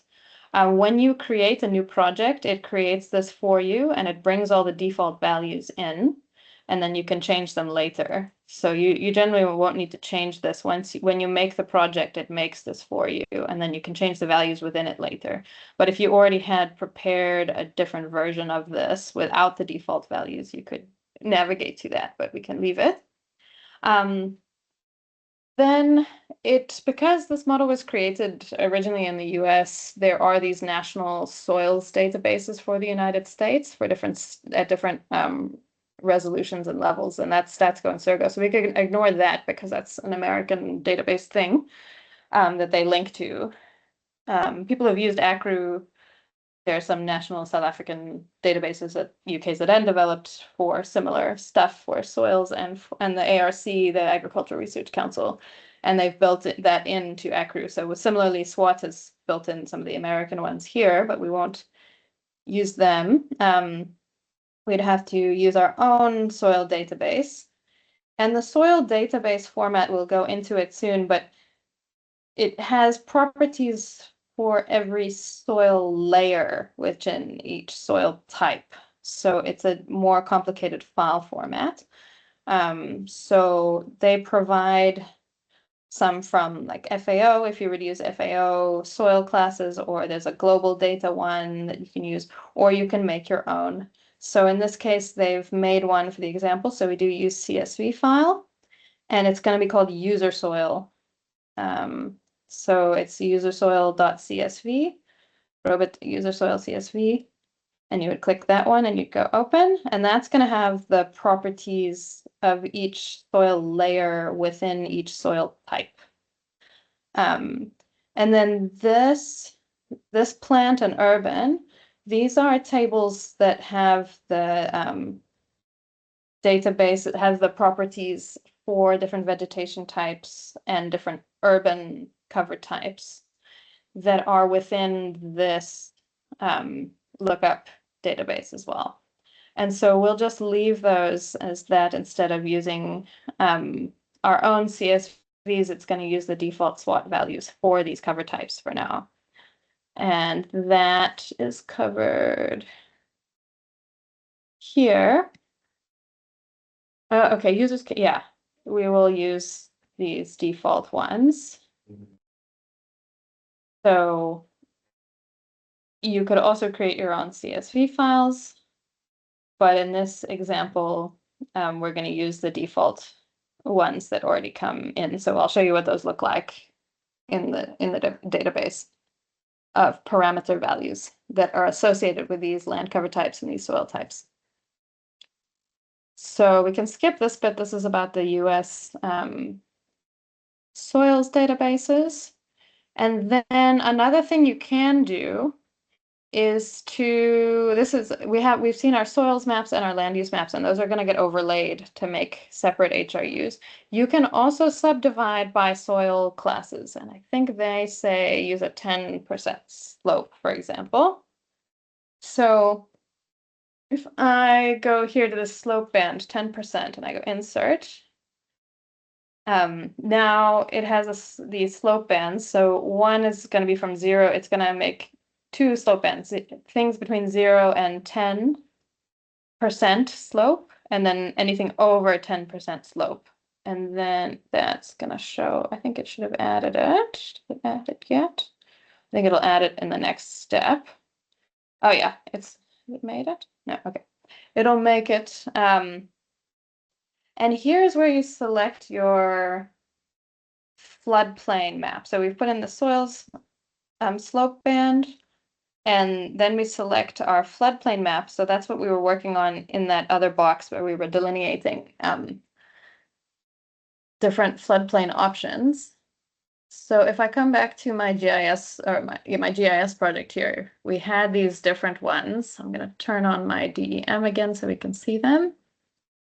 So we had this, if I turn them on one at a time, there's this buffer one. They also suggest you make this one using the default values, floodplain by inversion with 10.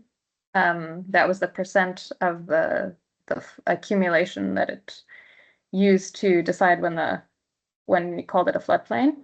And then this is the one where we used 5. Just to note, because I put this random subcatchment point here and made a new subcatchment, my outputs are going to differ from the PDFs already. So I'm also going to just pick a different floodplain as well. You can pick whichever one you want to, and just know that your output is going to differ a bit from what the PDF of the tutorial does if you pick a different one than what they have. I think they use 10. So these, it finds them. So if we come back to this create HRUs box, it picks out the raster files that it's made that could meet this criteria, and you can choose which one you want to use. So I'm just going to use that one for fun. And it's going to overlay all of these things to make HRUs. There's another option. There are a few other options that it can do here that it covers as well in the PDF of the tutorial. One thing here is this reservoir threshold. What you can do if you're working with a large area, what's nice too is if I hover my arrow over some of them, there's some of these boxes, it gives you this little pop-up with an explanation. What you can do is if you have a land cover map that's mapped water as a land cover type, and those areas of water are reservoirs, and they can be small farm dams, etc. You can say, if they're like within this subcatchment, if 50% of or 10% of the land area is water, I want to actually model a reservoir unit within that subcatchment. And if you said that, like if I made this 10,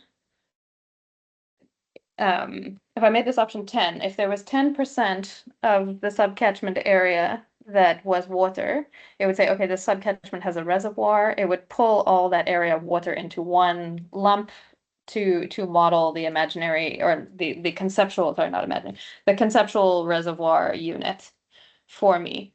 But the other option to do that is if you actually have shape files of which areas of water you want to model as a reservoir, which is I think what we would do, because we have particular reservoirs that have been outlined.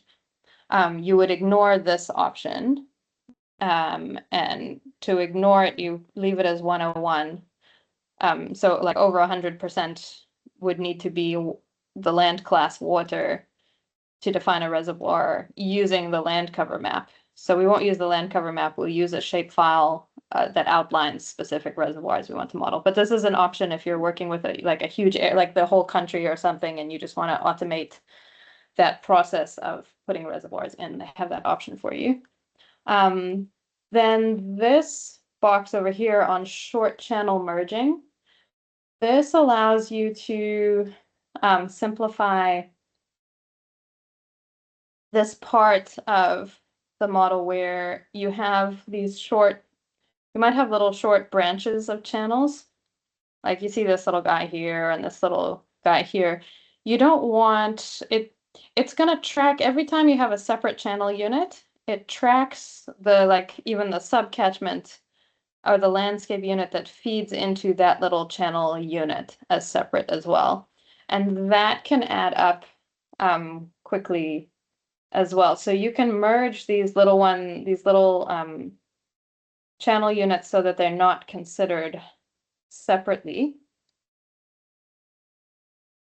And you can decide to do that as a percent of the subcatchment or as an area, like the area feeding this little subchannel, this little channel branch. If the area feeding it was that or less, it would merge it into the next one. It'll still exist in the model, but it will consider these two as one unit, and it will consider these two as one unit instead of two separate ones, because it will track which HRUs are linked to each one if they're separate. And if you have lots of little short bits, they might not be worth making the model that complicated. So you refer back to the PDF, see if they suggest a number to do that with. We had our slope 10%. They have feeding in from maps. Okay, yeah.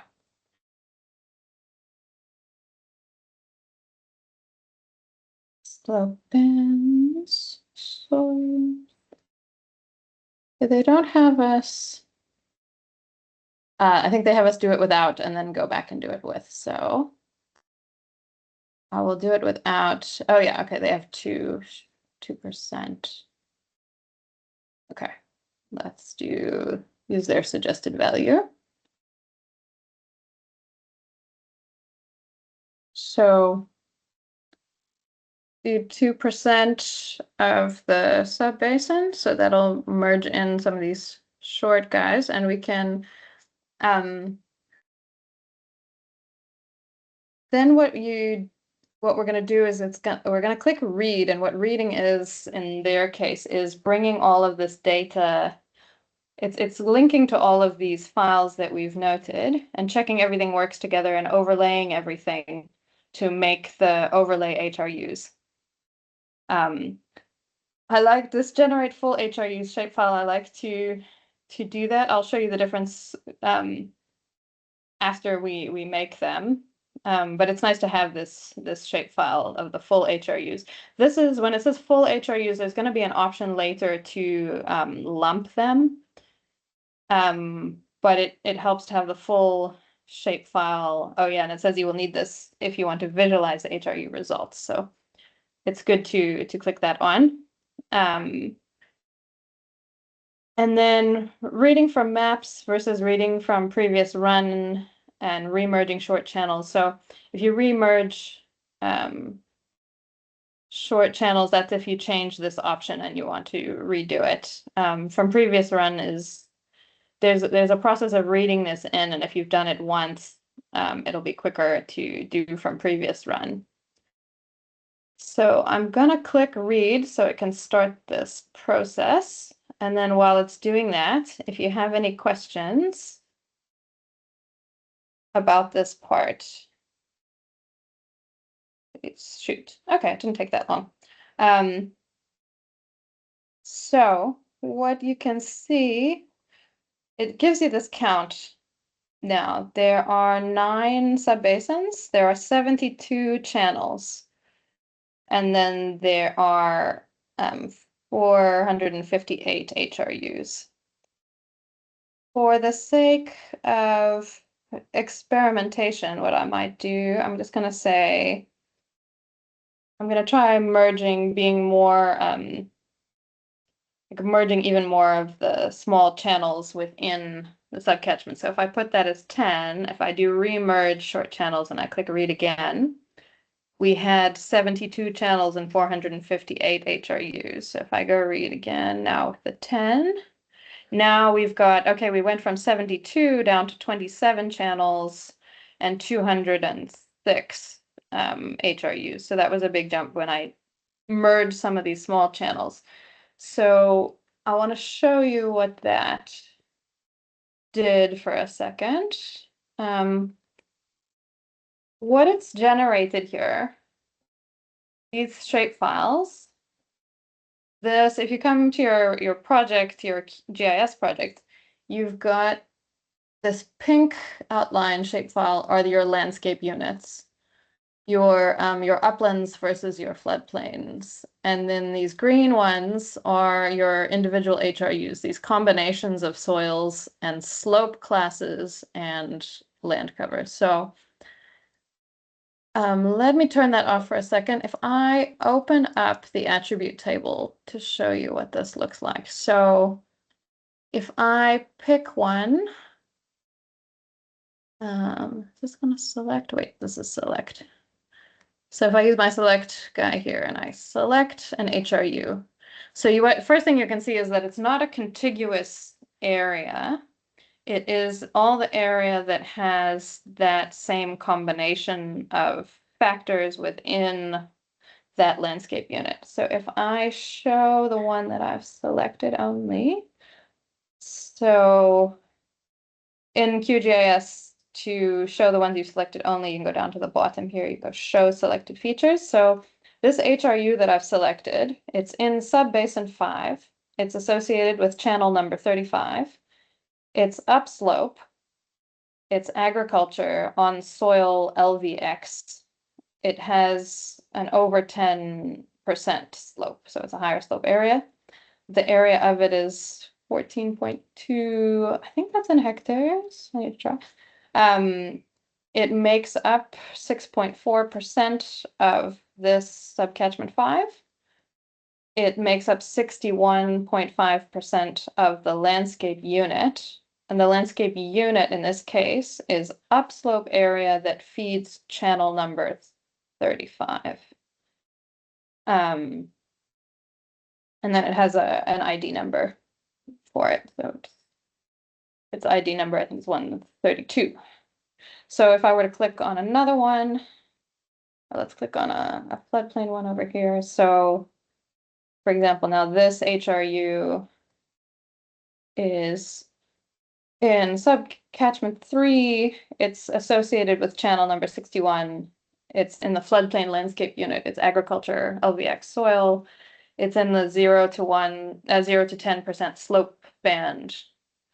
It makes up 3.2% of its subcatchment or subbasin and 64.9% of its landscape unit. So is it making sense what's been done here? It's not going to make, if you colored all of these differently, you could see better what it's doing, but there's lots of ways to color it. So I'm not going to do that now, but is it making sense what it's done? That it's overlaid it's overlaid a lot of things. It's overlaid the landscape units, it's overlaid the subcatchments, it's overlaid the soils, it's overlaid the land covers, it's overlaid the slope bands that we made, which it made once I put read. So I can actually show you the slope bands now. If I turn them off, turn some of this other stuff off so you could see them. Okay, so this is the slope bands that it made. Everything in white is 0 to 10% slope, and everything in black is 10% and higher slope. So we're just using the bands that it recommended. You don't even have to use separate slope bands, actually. And we would get fewer HRUs if we didn't use slope bands. I tend to not use slope bands if my soils were delineated using slope. And in South Africa, a lot of our soil maps from the ARC and others are like they have separate subtypes based on slope. Like here, their soil, this is all one soil type for them in the soil map that they had. So it kind of made sense to then, separate out high and low slopes. But if your soil map already spoke to slope in a way, then I wouldn't bother using slope classes separately the way that they have done, because we're also using floodplain, like the floodplain delineation also has to do with slope. So you kind of end up double counting things and making a lot more HRUs sometimes than you need to. But there are like lows. The thing is, there will be high elevation, low slope areas that are like plateaus. So it's not like the floodplain is the only low slope area. So adding the slope, if your soils and your other land uses don't really account for changes in slope, then you'd want to use slope bands the way that they're doing in the example. So this is our first draft of the HRUs. I think it's also helpful to look at the landscape units separately so we can see what it's doing there. So it made our landscape units, we've got our floodplain and our upland, but you can see that it's broken them up even more than just that, because what it's done is for every channel unit, it's made a separate set. For every channel unit, there's an upslope and a downslope for each one. So if I come over here to show you this, for example, it made an upslope and a floodplain for this channel down to the confluence with the next one, and for this channel reach. So this channel reach will have a number, and then this is the upslope area that feeds to it and the floodplain area that feeds to this one. So it will track all of that, which is nice. It needs to do that so that it can give you, the water quality inputs and the water inputs and outputs from through this channel unit and this channel unit and this channel unit. So it has to track which one flows into which one. So for every stretch of channel between where two channels meet, there is an upslope area and a floodplain area. And an aquifer. So, and our HRUs are subdivided within that. So that's what this step has done using those maps that we gave it. And then you get to finalize this. And so I did that exercise of merging. Oh yeah, that's the other thing I want to show you. I merged some of the short channels. So you'll remember when we see here, I said if it makes up less than 10% of the subbasin, then merge it. So let me find a short little channel that doesn't have its own LSUs as a result. Let me turn this off. Oh, okay, I think it's showing the full ones. I think it's showing everything because it would have merged this one in. I think it'll show it only in the final, yeah, because and this one still has its own. I think only when we get to the next step will it show the merging. Because this is just reading in the maps. So let me, yeah, because this is the full, oh yeah, sorry. This is the full, as it says it's full. Full. So it's not accounting for my merging yet, but it does tell me what the merging is going to do. Yeah, these are full ones. So if we go to HRUs tabs, we've been on this land use and soils tab. This is just overlaying everything, so you can see what it looks like. You could make changes at this point and say, oh, I want to use a different slope band. So then you would go back and you would change the slope bands and then you would reread it. Like if I did that, if I go read from maps or read from previous one, okay, read from previous run, it won't let, but it would let me change these things. But if I say read from maps again, I could change my soil bands and then read it in again. But I'm not going to change anything here. I'm going to go to this next step. And here's where you finalize. So these are these full HRUs, and there are quite a lot of them. And if I didn't merge any of the channels, there would be even more of them. And you can choose to how you want to do this part. Let's see, did I miss something? Read. Okay. I had changed something and I didn't press read again. Oh yeah, because I changed these radio buttons. Okay. So you should be able to go to this HRU tab and see these options being highlighted. Are people able to see that part? Anyone who's following along on their own side? If you're able to get to this part where you go to HRUs.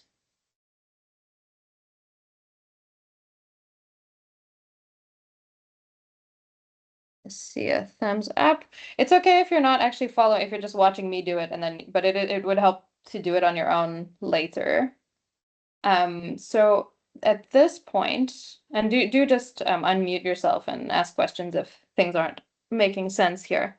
But at this point, you can decide if you want to use all these HRUs, or if you want to start lumping things, because we have a lot of them. We have, well, in this case, 206, which isn't actually that much. This model will run quite quickly. But if you start getting, you can easily end up with thousands and thousands, and it will make the model run quite slowly when you're doing a large area. So you may want to lump them because some of them are going to be tiny. Like if we go here, we can look at the areas. Some of them are like 1 grid cell large because it's 0.09, which I think is 130 by 30 grid cell. Where is that guy? Can't find where it is. But you know, for example, there would be some combinations of land cover and soil and slope that really don't represent much. It's 0% of the subbasin if you take it to one decimal place, and it's 0.2% of the landscape unit. So it's really such a tiny area, but it will do, each HRU has the same computational weight. It will scale it up by the area, but it's calculating separately, infiltration, runoff, all of those things for each one of these, regardless of what area it makes up. The calculation time will be the same for each one of these. So if it's really an inconsequential area, you would want to lump it in with something else, like forest that's on a different soil type, but there's only a tiny bit of forest that's on this soil type and this slope, so maybe lump it in with the other forest, and not consider that it has a different soil type in this particular subcatchment. Okay, so that's in subcatchment 1 over here. Oh yeah, it's this tiny little bit. It's this tiny little bit is its own HRU because of the way that things overlapped. The way that the forest overlapped with the soil, most likely in the slope class. Okay, oh, I think it was about the slope class. Okay, so you can easily end up with things like that, where like the overlap leaves you with this one little bit. And so this next step, it lets you lump things versus the full HRUs. So it gives you different ways of doing that. You can lump in older versions of SWAT, when computers were slower, and there was less data and all sorts, people used to model whole subcatchments as just one soil type. I think if you made lots of tiny Dr. little Julia, subcatchments. Hi, before yes. yes, I had my hand raised up. Oh, Before you sorry, too continue, many I had a screens. question before you. Yes, Yeah, yes. so my question is that I think you only touched on the slope bands, so I wanted to find out if you can manually adjust the thresholds in terms of because I assume that the HRUs are a combination of land use, soils, and slope thresholds that you have to consider for the HRU to be created. Can you manually adjust those thresholds to reflect maybe let's say you are working in a very complex or heterogeneous catchment with a lot of inputs like your wetlands or different land uses that you might want to be included in that HRU. So can you manually adjust those thresholds to include those important land uses for your purpose of the study that you are doing? Yes, yeah. So you have to make your own land cover map and bring it in. So it can have whatever classes you want. This example one, they made it for us for this area. So they just had these 4 land cover classes, but you can have as many, like if you want a map, if you have a map of where the wetlands are and all the different land cover classes, you make that map and you put it in. So it will have as many classes. So this one, this one just has 3 land cover classes in this example, but it's a very simple example. So you would put in whatever land cover map you want to use. Is that answering your question? Yes, I think it does. So for us, so like if you want wetlands to be their own HRU, you would make a land cover map that had wetlands as a land cover class, and then with areas of sugarcane and areas of wetlands and areas of forest and all of that would be mapped. And so I generally start from the national land cover maps for South Africa. Then they make them from remote sensing and aerial photography every 5 years or so nowadays. But that has 72 land cover classes, which is a bit many. Well, not all 72 would be represented in one catchment, but we'll look at that in a separate session. I have that planned for next week, actually. So we will look at how you prepare your land cover map to go in here. But for this example, it's just showing you one that this happens to have only 3 classes to make the example simple. But you're the one who chooses what the classes are and the map that you use. So you can use a more detailed map. You can use a less detailed map. And similarly for soils, you have to get your own map and bring it in, and you choose what map you use and what classes it has in it. And then for each one of those classes, you're going to have to give it properties, and we'll get to the properties part. But then it overlays them, and you get these combinations of land cover and soil and slope class, and you can choose your slope classes as well, or you can choose not to use slope as a separate class. That it overlays all of these things, and you get these combinations. So, and it'll become clearer and clearer as we go through it. Again, for the uMngeni catchments, this one helps to look at because it's a simple example with fewer types. You can move from one step to the next quickly, which is why it's good for a tutorial. If you start getting lots of types, when you click read and other things like that, it takes a long time to process, which is why I chose to do this one with you first, so you can see these steps without waiting for a long time in between them. Because once you start getting lots of classes and stuff, so that's why they made this simple example, just 3 cover types, 4 soil types, and it's fairly clean. But even so, you get lots of HRUs once you start overlaying all of these things. So this first tab is the part where you overlay all the maps.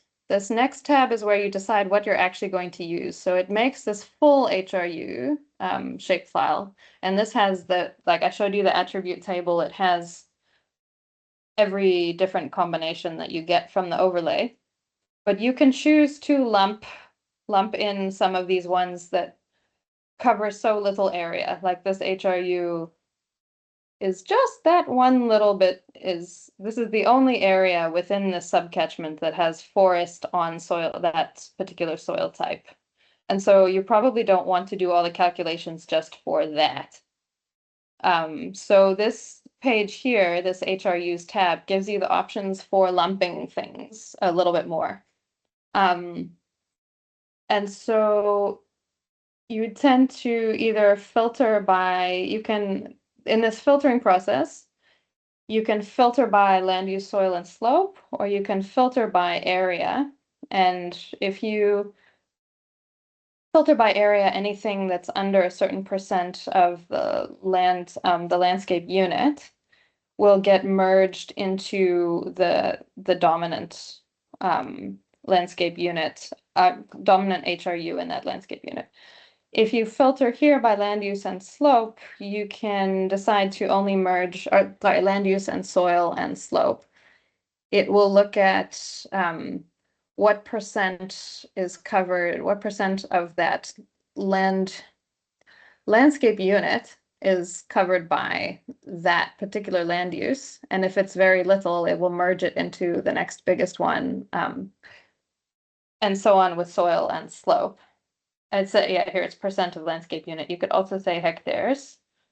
So anything with less than 1 hectare of land use, it would merge in.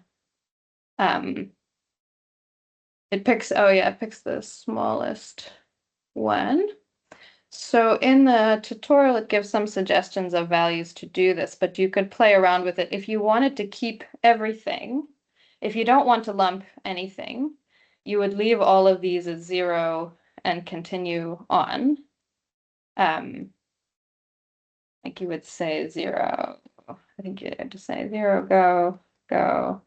And then you would say create HRUs, and that would keep everything as it is. But if we do want to lump things a little bit, I'm just going to open the tutorial and see what they suggest in terms of this. So we're on this part of, okay, I skipped something that I should go back to, but they were suggesting that you look at the attribute tables of the HRUs, which we did a little bit to see the combinations that we're talking about. But then there's also an additional table that shows you the percent distributions of these different of the elevations and the slopes and the soils, how much each type makes up, that would help you make these decisions actually. So there, I can show you how to find these tables, because that will help us also a little bit decide what percent to use here. So these tables can be viewed. So I think I showed you sometimes some of your windows are not, your SWAT windows aren't all seen. I think Zamani was having a problem with that as well. Like if you hover over your QGIS icon, you can get back to this main SWAT page here as well. And you can see these reports that it makes as it's going along. So you can look at land use and soil. And if I click on that, it's going to bring up a text file that shows the distribution of my different units before I overlay them, and also the combinations. So right now, my floodplain area takes up 24%, like close to 25, and then the upslope area is close to 75% of the whole area, with the delineation that I chose there. And agriculture makes up 88%, forest makes up 1%, or yeah, pasture makes up 9% of the full area. The soil types, there's actually only 2 within our catchment. The map had 4 types, but once you cut it by the catchment, there were only 2 types left. And one of them makes up 96%, and this one only makes up about 97%, and this one only makes up 3% of the area is this soil type. And then when I do this 10% slope, 60% of the landscape is 10% and under, 40% is 10% and over. So it can help to know that when you think about what to start lumping potentially. And then this shows you that when you break it up by subcatchment, you've got the percent. Okay, this is sub-basin 1 is 80% agriculture, 5% forest, 13% pasture.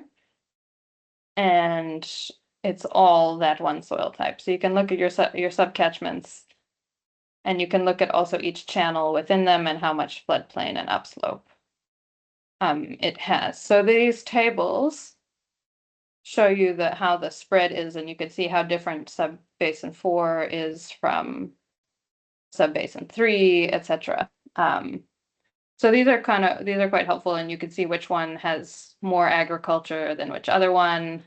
And there's other ways to get to that information, but they produce these that are quite helpful as a text file if you want it. But it was nice to know that there's that one soil type that only makes up a tiny percent of our area. And also that forest doesn't make up much of our area either. So that's that table. And then we did merging short channels, which I showed you that's merging in some of these tiny little channel units with the next one, so that you don't have so many different landscape units and HRUs to track associated with each little branch of a channel. So then it gives you this choice of how to lump HRUs if you want to lump some of them that make up very tiny amount of area.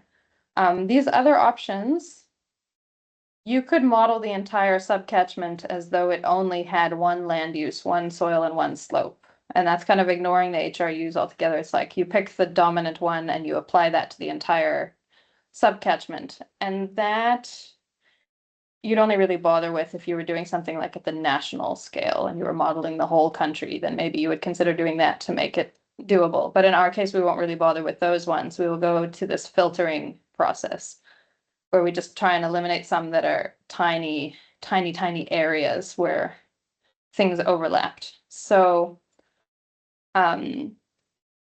there's also some examples here. They get into some details that I think we can skip for today just in terms of time. But what it does, I'm not going to go through this part in detail, but in 6.2.5, it talks about splitting and exempting land uses. And the reason for doing that allows you to include land cover types that are not in your land cover map if you know they exist, but you can't map them, or you're not able to map them. But like you could split your agriculture. Let's say you only have agriculture mapped, but 50% of it is maize and 50% of it is sugarcane. You can tell it that, and then everywhere there's agriculture that'll say half of this is maize and half of this is sugarcane, and then you model it that way without knowing. It just assumes everywhere is 50%, 50%. But it's much better to actually map where the maize is versus where the sugarcane is if you're able to do that. And I think we are able to do things like that. So we wouldn't use that in this case, but you can input something like that if you needed to. Then there's another thing you can do is in this lumping process, if there's a land cover type that you think is really important to keep it separate and not lump it, even if there's only a very small area of it, you can exempt it from your lumping rules that you're going to make. And like we might want to do that for some urban areas that there's only a very little area in the whole catchment, but there's a lot of water quality issues coming from that particular area. So we might say, don't lump that one. But if there's a tiny little bit of woodland, maybe you can lump that with the grassland. It's not a problem because it's such a tiny amount in the grand scheme of things. But I don't want to lump these urban areas because it's important, even though they're small, to represent them separately. So you can do this exempting thing. So in their case, because forest only covers a very small area, they suggest that you exempt forest when you're doing this lumping. So that means that if I say lump everything that's makes up less than 2% of an area, don't apply that to forest. So then you say, because the forest is only a small area anyway. So they say, okay, and that was going to exempt forest from being lumped regardless of what thresholds I put for my percentages. I'm going to come back to this ponds and reservoirs thing another time, but that was that threshold of water topic that I brought up earlier. So you'd want to exempt water if you're doing that. It's not an option here. Okay, yeah. So this is this process that we're talking here about filtering by land use slope or filter by area, or get a target number of HRUs. So you could say, I only want to have 3 different HRUs for every landscape unit. And then it would just pick the dominant ones and lump everything else in, I think by land cover and then by soil. But I don't think you'd often want to do that. I think it's most common to do what they suggest for the tutorial, which is filter by land use and then soil and then slope. So if it gives you the maximum. So in my case, because I divided things differently, their maximum is 50 here, but my maximum is 54. But this is saying like the biggest HRU, the biggest HRU in my current distribution covers 50% of the landscape unit that it sits in. So they suggest saying, okay, so they suggest 10% for the landscape box,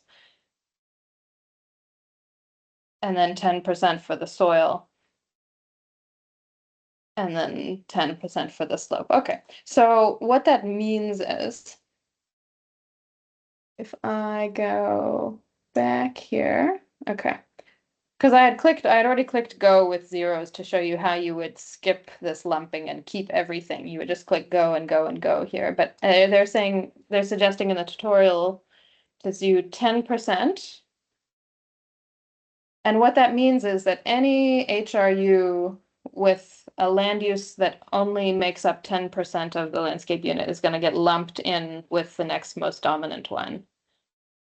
And then it does that, and then it looks at the soils, and it looks at the slope, and I'll show you what it looks like, what this means visually in a sec when we create the aquifers. Then it gives you this groundwater option. There's a much more sophisticated groundwater flow option that's being developed, but it's still kind of under development and it takes really long to run. And I don't think we have the information to use it very well here at the moment. So for now, we're going to use the SWAT plus aquifers, and that's that representation where there's one aquifer per landscape unit in a sub-catchment, the way I showed in the presentation. So we're going to leave it like that. And then we'll say create HRUs. So it looks like they've already created, but these are the full ones. This is going to be the final lumped version. So I say create HRUs, it's going to do this lumping.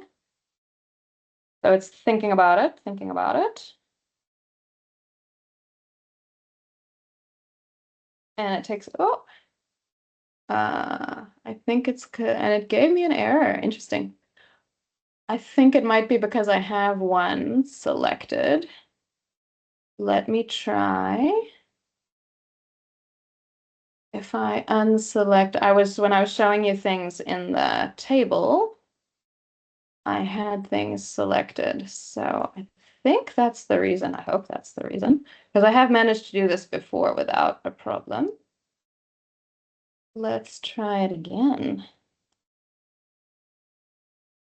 And I also pressed go, go, go before. So I'm going to do this part again. I'm going to go back to my land use and soils tab. I'm going to click, I'm going to put this down also to, no, I'll leave that. I'm going to read from maps. I'll do this. Save changes. I'm going to discard my old one. And it should overwrite it. Make sure I've got nothing selected. So it's made them again.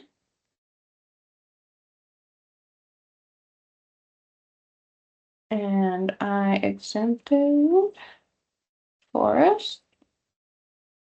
We'll go.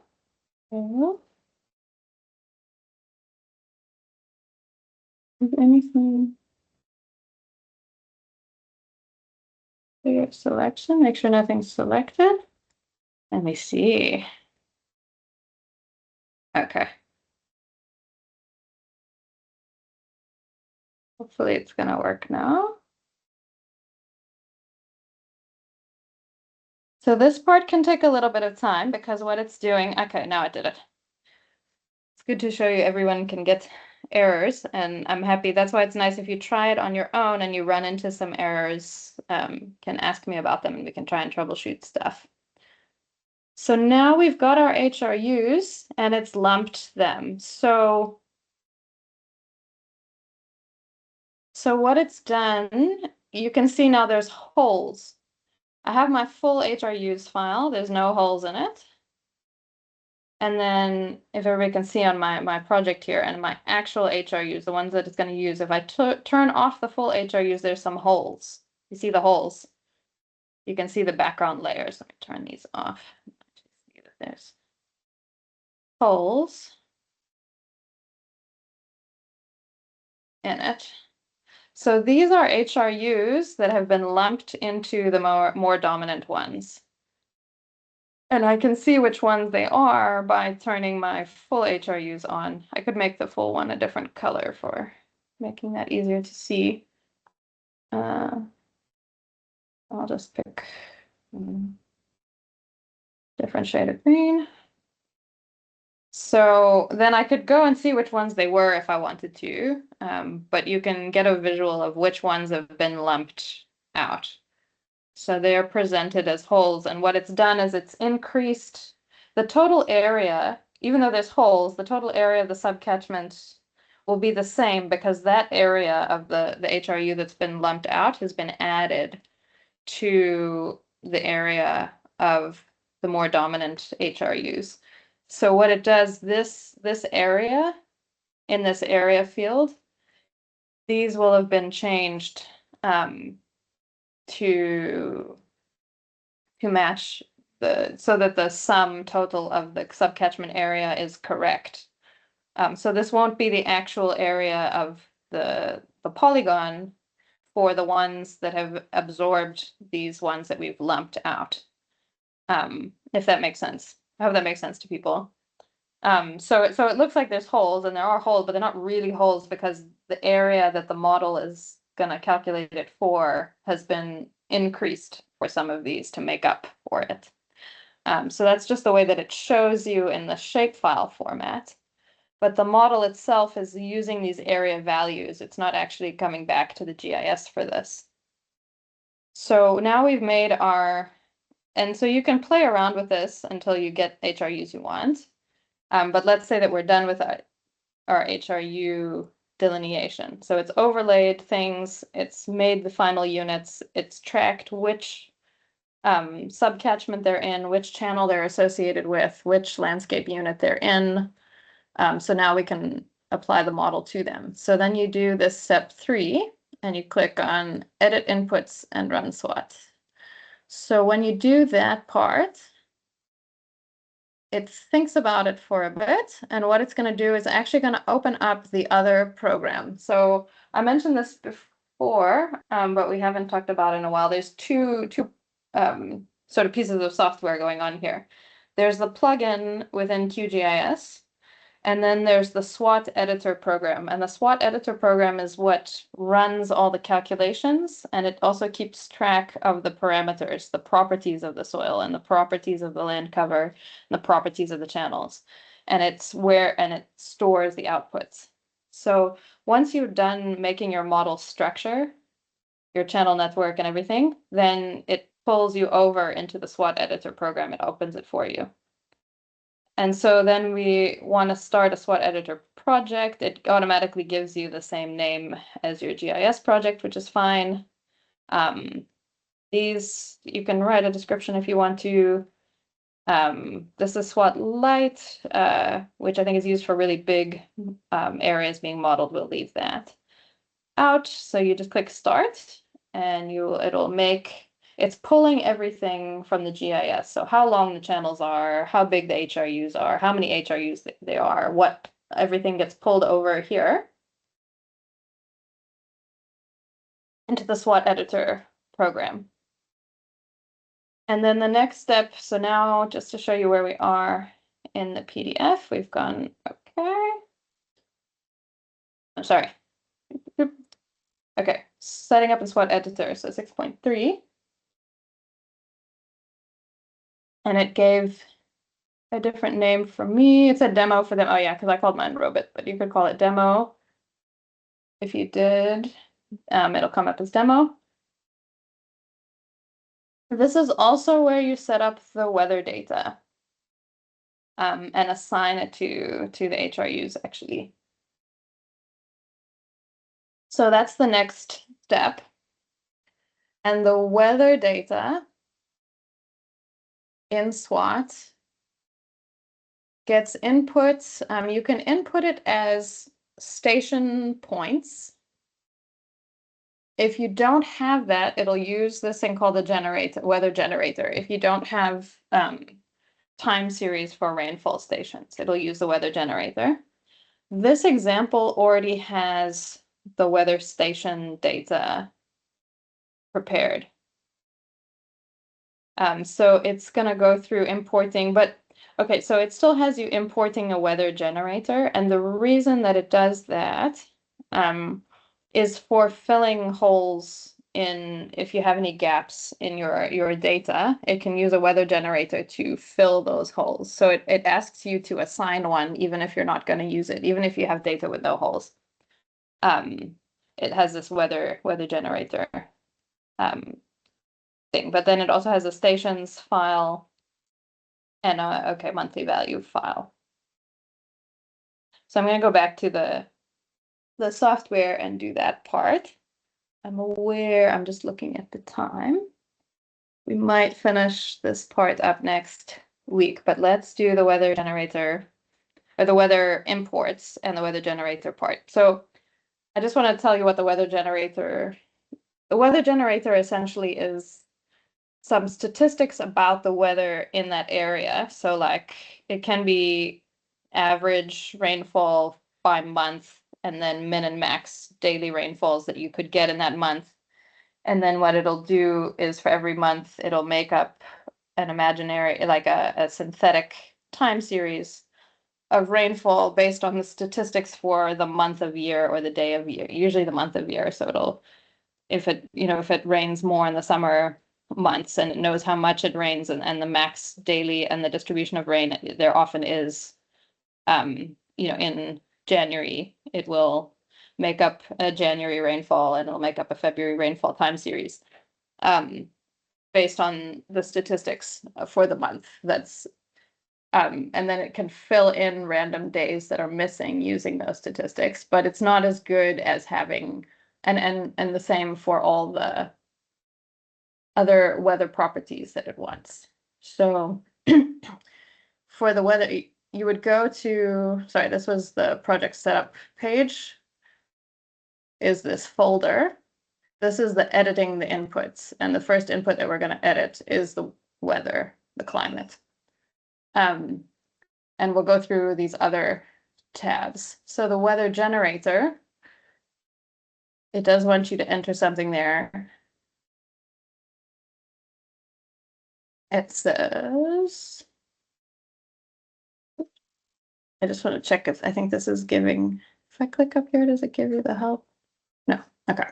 Oh yeah, nice, cool. I wanted to check that. So for as you're going through this editor, it does have these help book tabs over here that you can click on that will take you to the right part of the website that will explain every bit of what it wants and what it's doing in that section.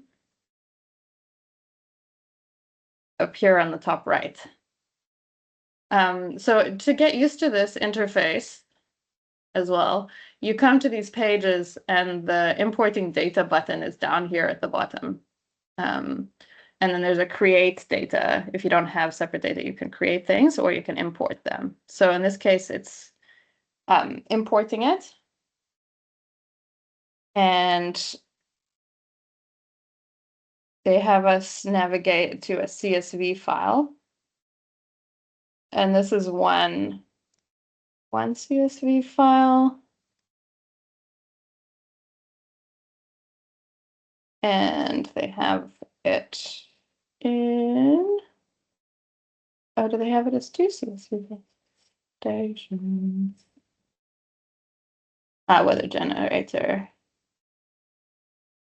Stat. Okay, it's outside of, it's not in the climate folder. So you go into your project folder. Mine, I think I put everything in here as well. So it's not in the climate. I thought it was going to be in the climate folder, but it's actually loose in the general data that came with it. And it's this one that says stat as the stations. Okay, this one.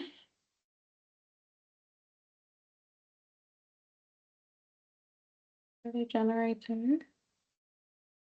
Oh, okay. This is a different option. Okay. The tutorial doesn't match the options that are actually here. So this says two CSV files. Apologies. So you pick the two CSV files and then you do a stations file. So this tells you where the station points are, and this one gives you the monthly statistics on them. So that's the monthly stats. But then this is just like backup for any missing values. And then you go check if you're using observed weather data. So we'll actually be using station data for this example. But you click import the weather generator data, and it's there. And then we're going to actually import the station data. But to see what this looks like, there are statistics for each month of the year, max, min, standard deviation, and the max, standard deviation, and the min, precipitation average, standard deviation, the skewness of the distribution. So these are statistics about each month that it would use to make up a time series if you didn't actually have a time series of data. So that's what a weather generator is in this case. And it has that for different points. And this in this case, it just has it for 1 point. This latitude, this longitude, and the elevation. So the next step would be to actually put in the station data. And I think, given the time, it's 4 o'clock now. We will start with this next time. I think it's a good place to go on from, because we moved from the GIS setting to the interface setting, and there's lots to talk about through this section as well. Yeah, sorry, I meant to end a little earlier for questions, but I wanted to see if we could get through the weather entry.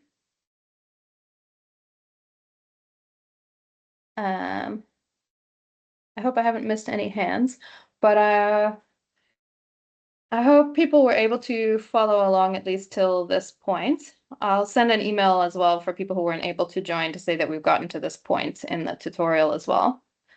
And if you haven't been able to follow along on your own computer while I was doing this, you can go back and try and do it before next week and get yourself at least to here. I hope that's all right with everybody. Is there any burning thing anybody needs to say before we cap off for today?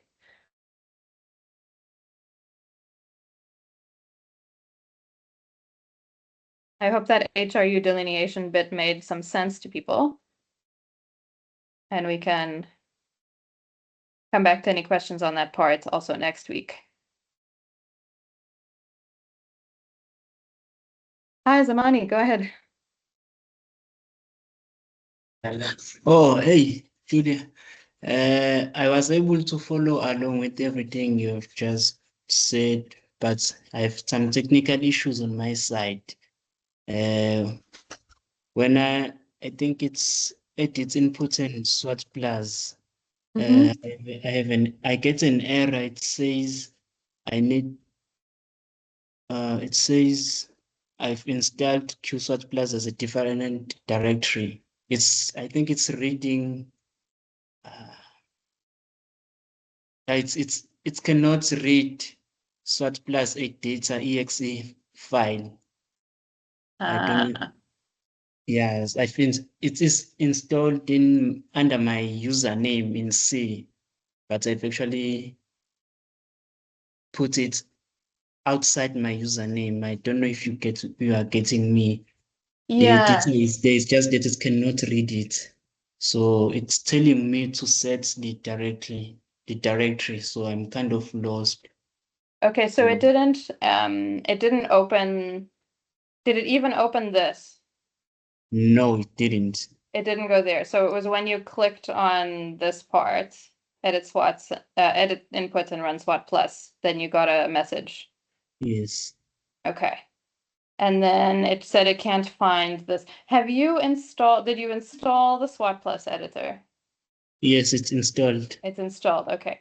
I think what's gonna be best, I don't want to keep, sorry, I should have stopped for this earlier, because I realized that it's 4 and I don't want to keep everyone else on. But if you're happy to stay on for a few minutes, I don't mind, and we'll keep recording this in case it's troubleshooting for other people. Or are you happy to stay on for a minute? And we can try and fix it. Okay, if other people need to leave, I won't be offended, but I'll stay on with Zamani and see if we can fix this, and we'll record that. Troubleshooting will be recorded as well. Yeah. So Zamani, are you able to share your screen? Let me see if I stop sharing. I just want to see the exact message. If I stop sharing my screen, let me see if you can share yours and I can see what that message says. Yeah.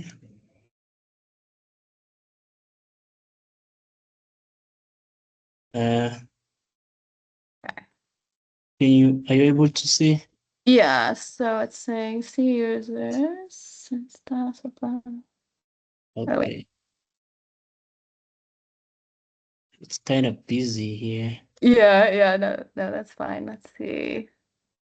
Cannot find it in users. It's a different directory. So use class. Okay. All right, so you can tell it where it actually is sitting. So it's expecting the editor to sit In there, yeah, and I guess it's not sitting there. Let's go in Windows and find out where it actually is sitting. It's in my C drive here. It's in your C drive, okay, and it's thinking it has the users and stuff. Okay, exe. So if you right click to see the path, if you right click on the .exe and do properties, it should give us a path.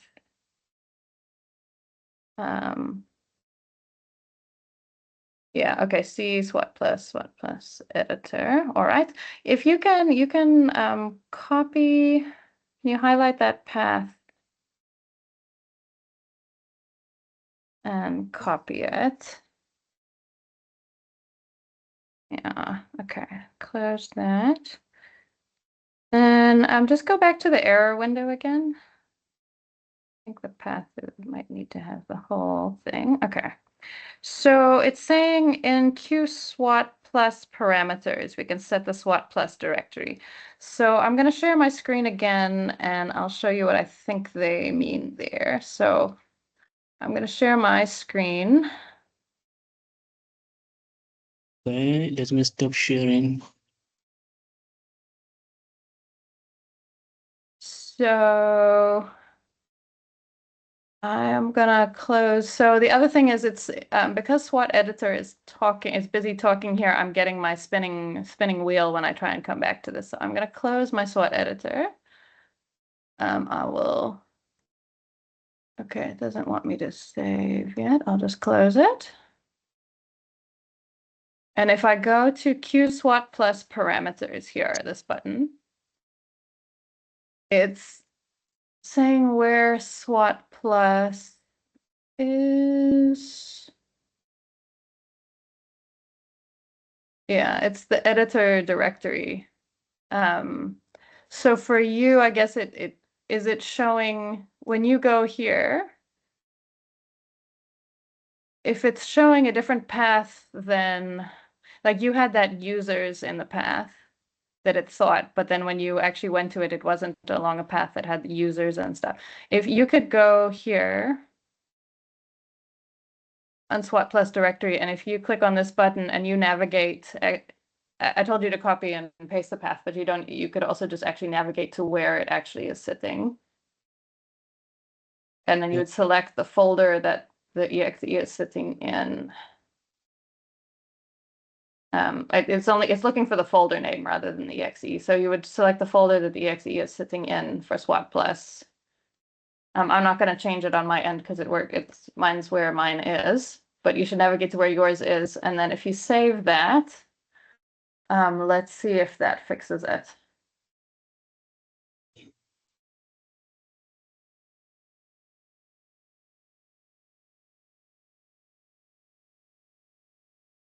Okay. I'm still navigating to my folder. Pardon? I'm still navigating. Oh, okay. Yeah, no rush. I'll give it a second.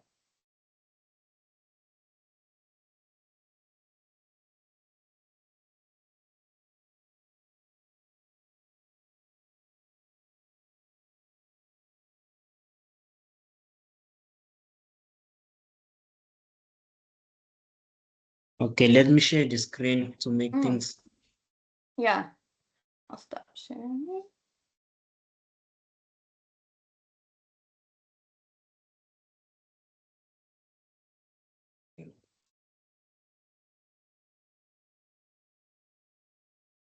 Yes.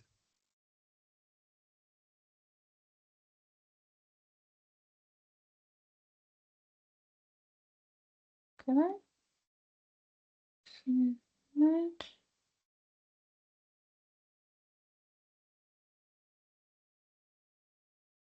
That's right.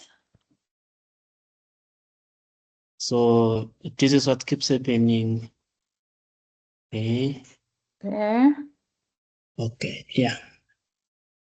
Save. Oh, it keeps okay. Oh, interesting. Okay, put cans. Oh, wait.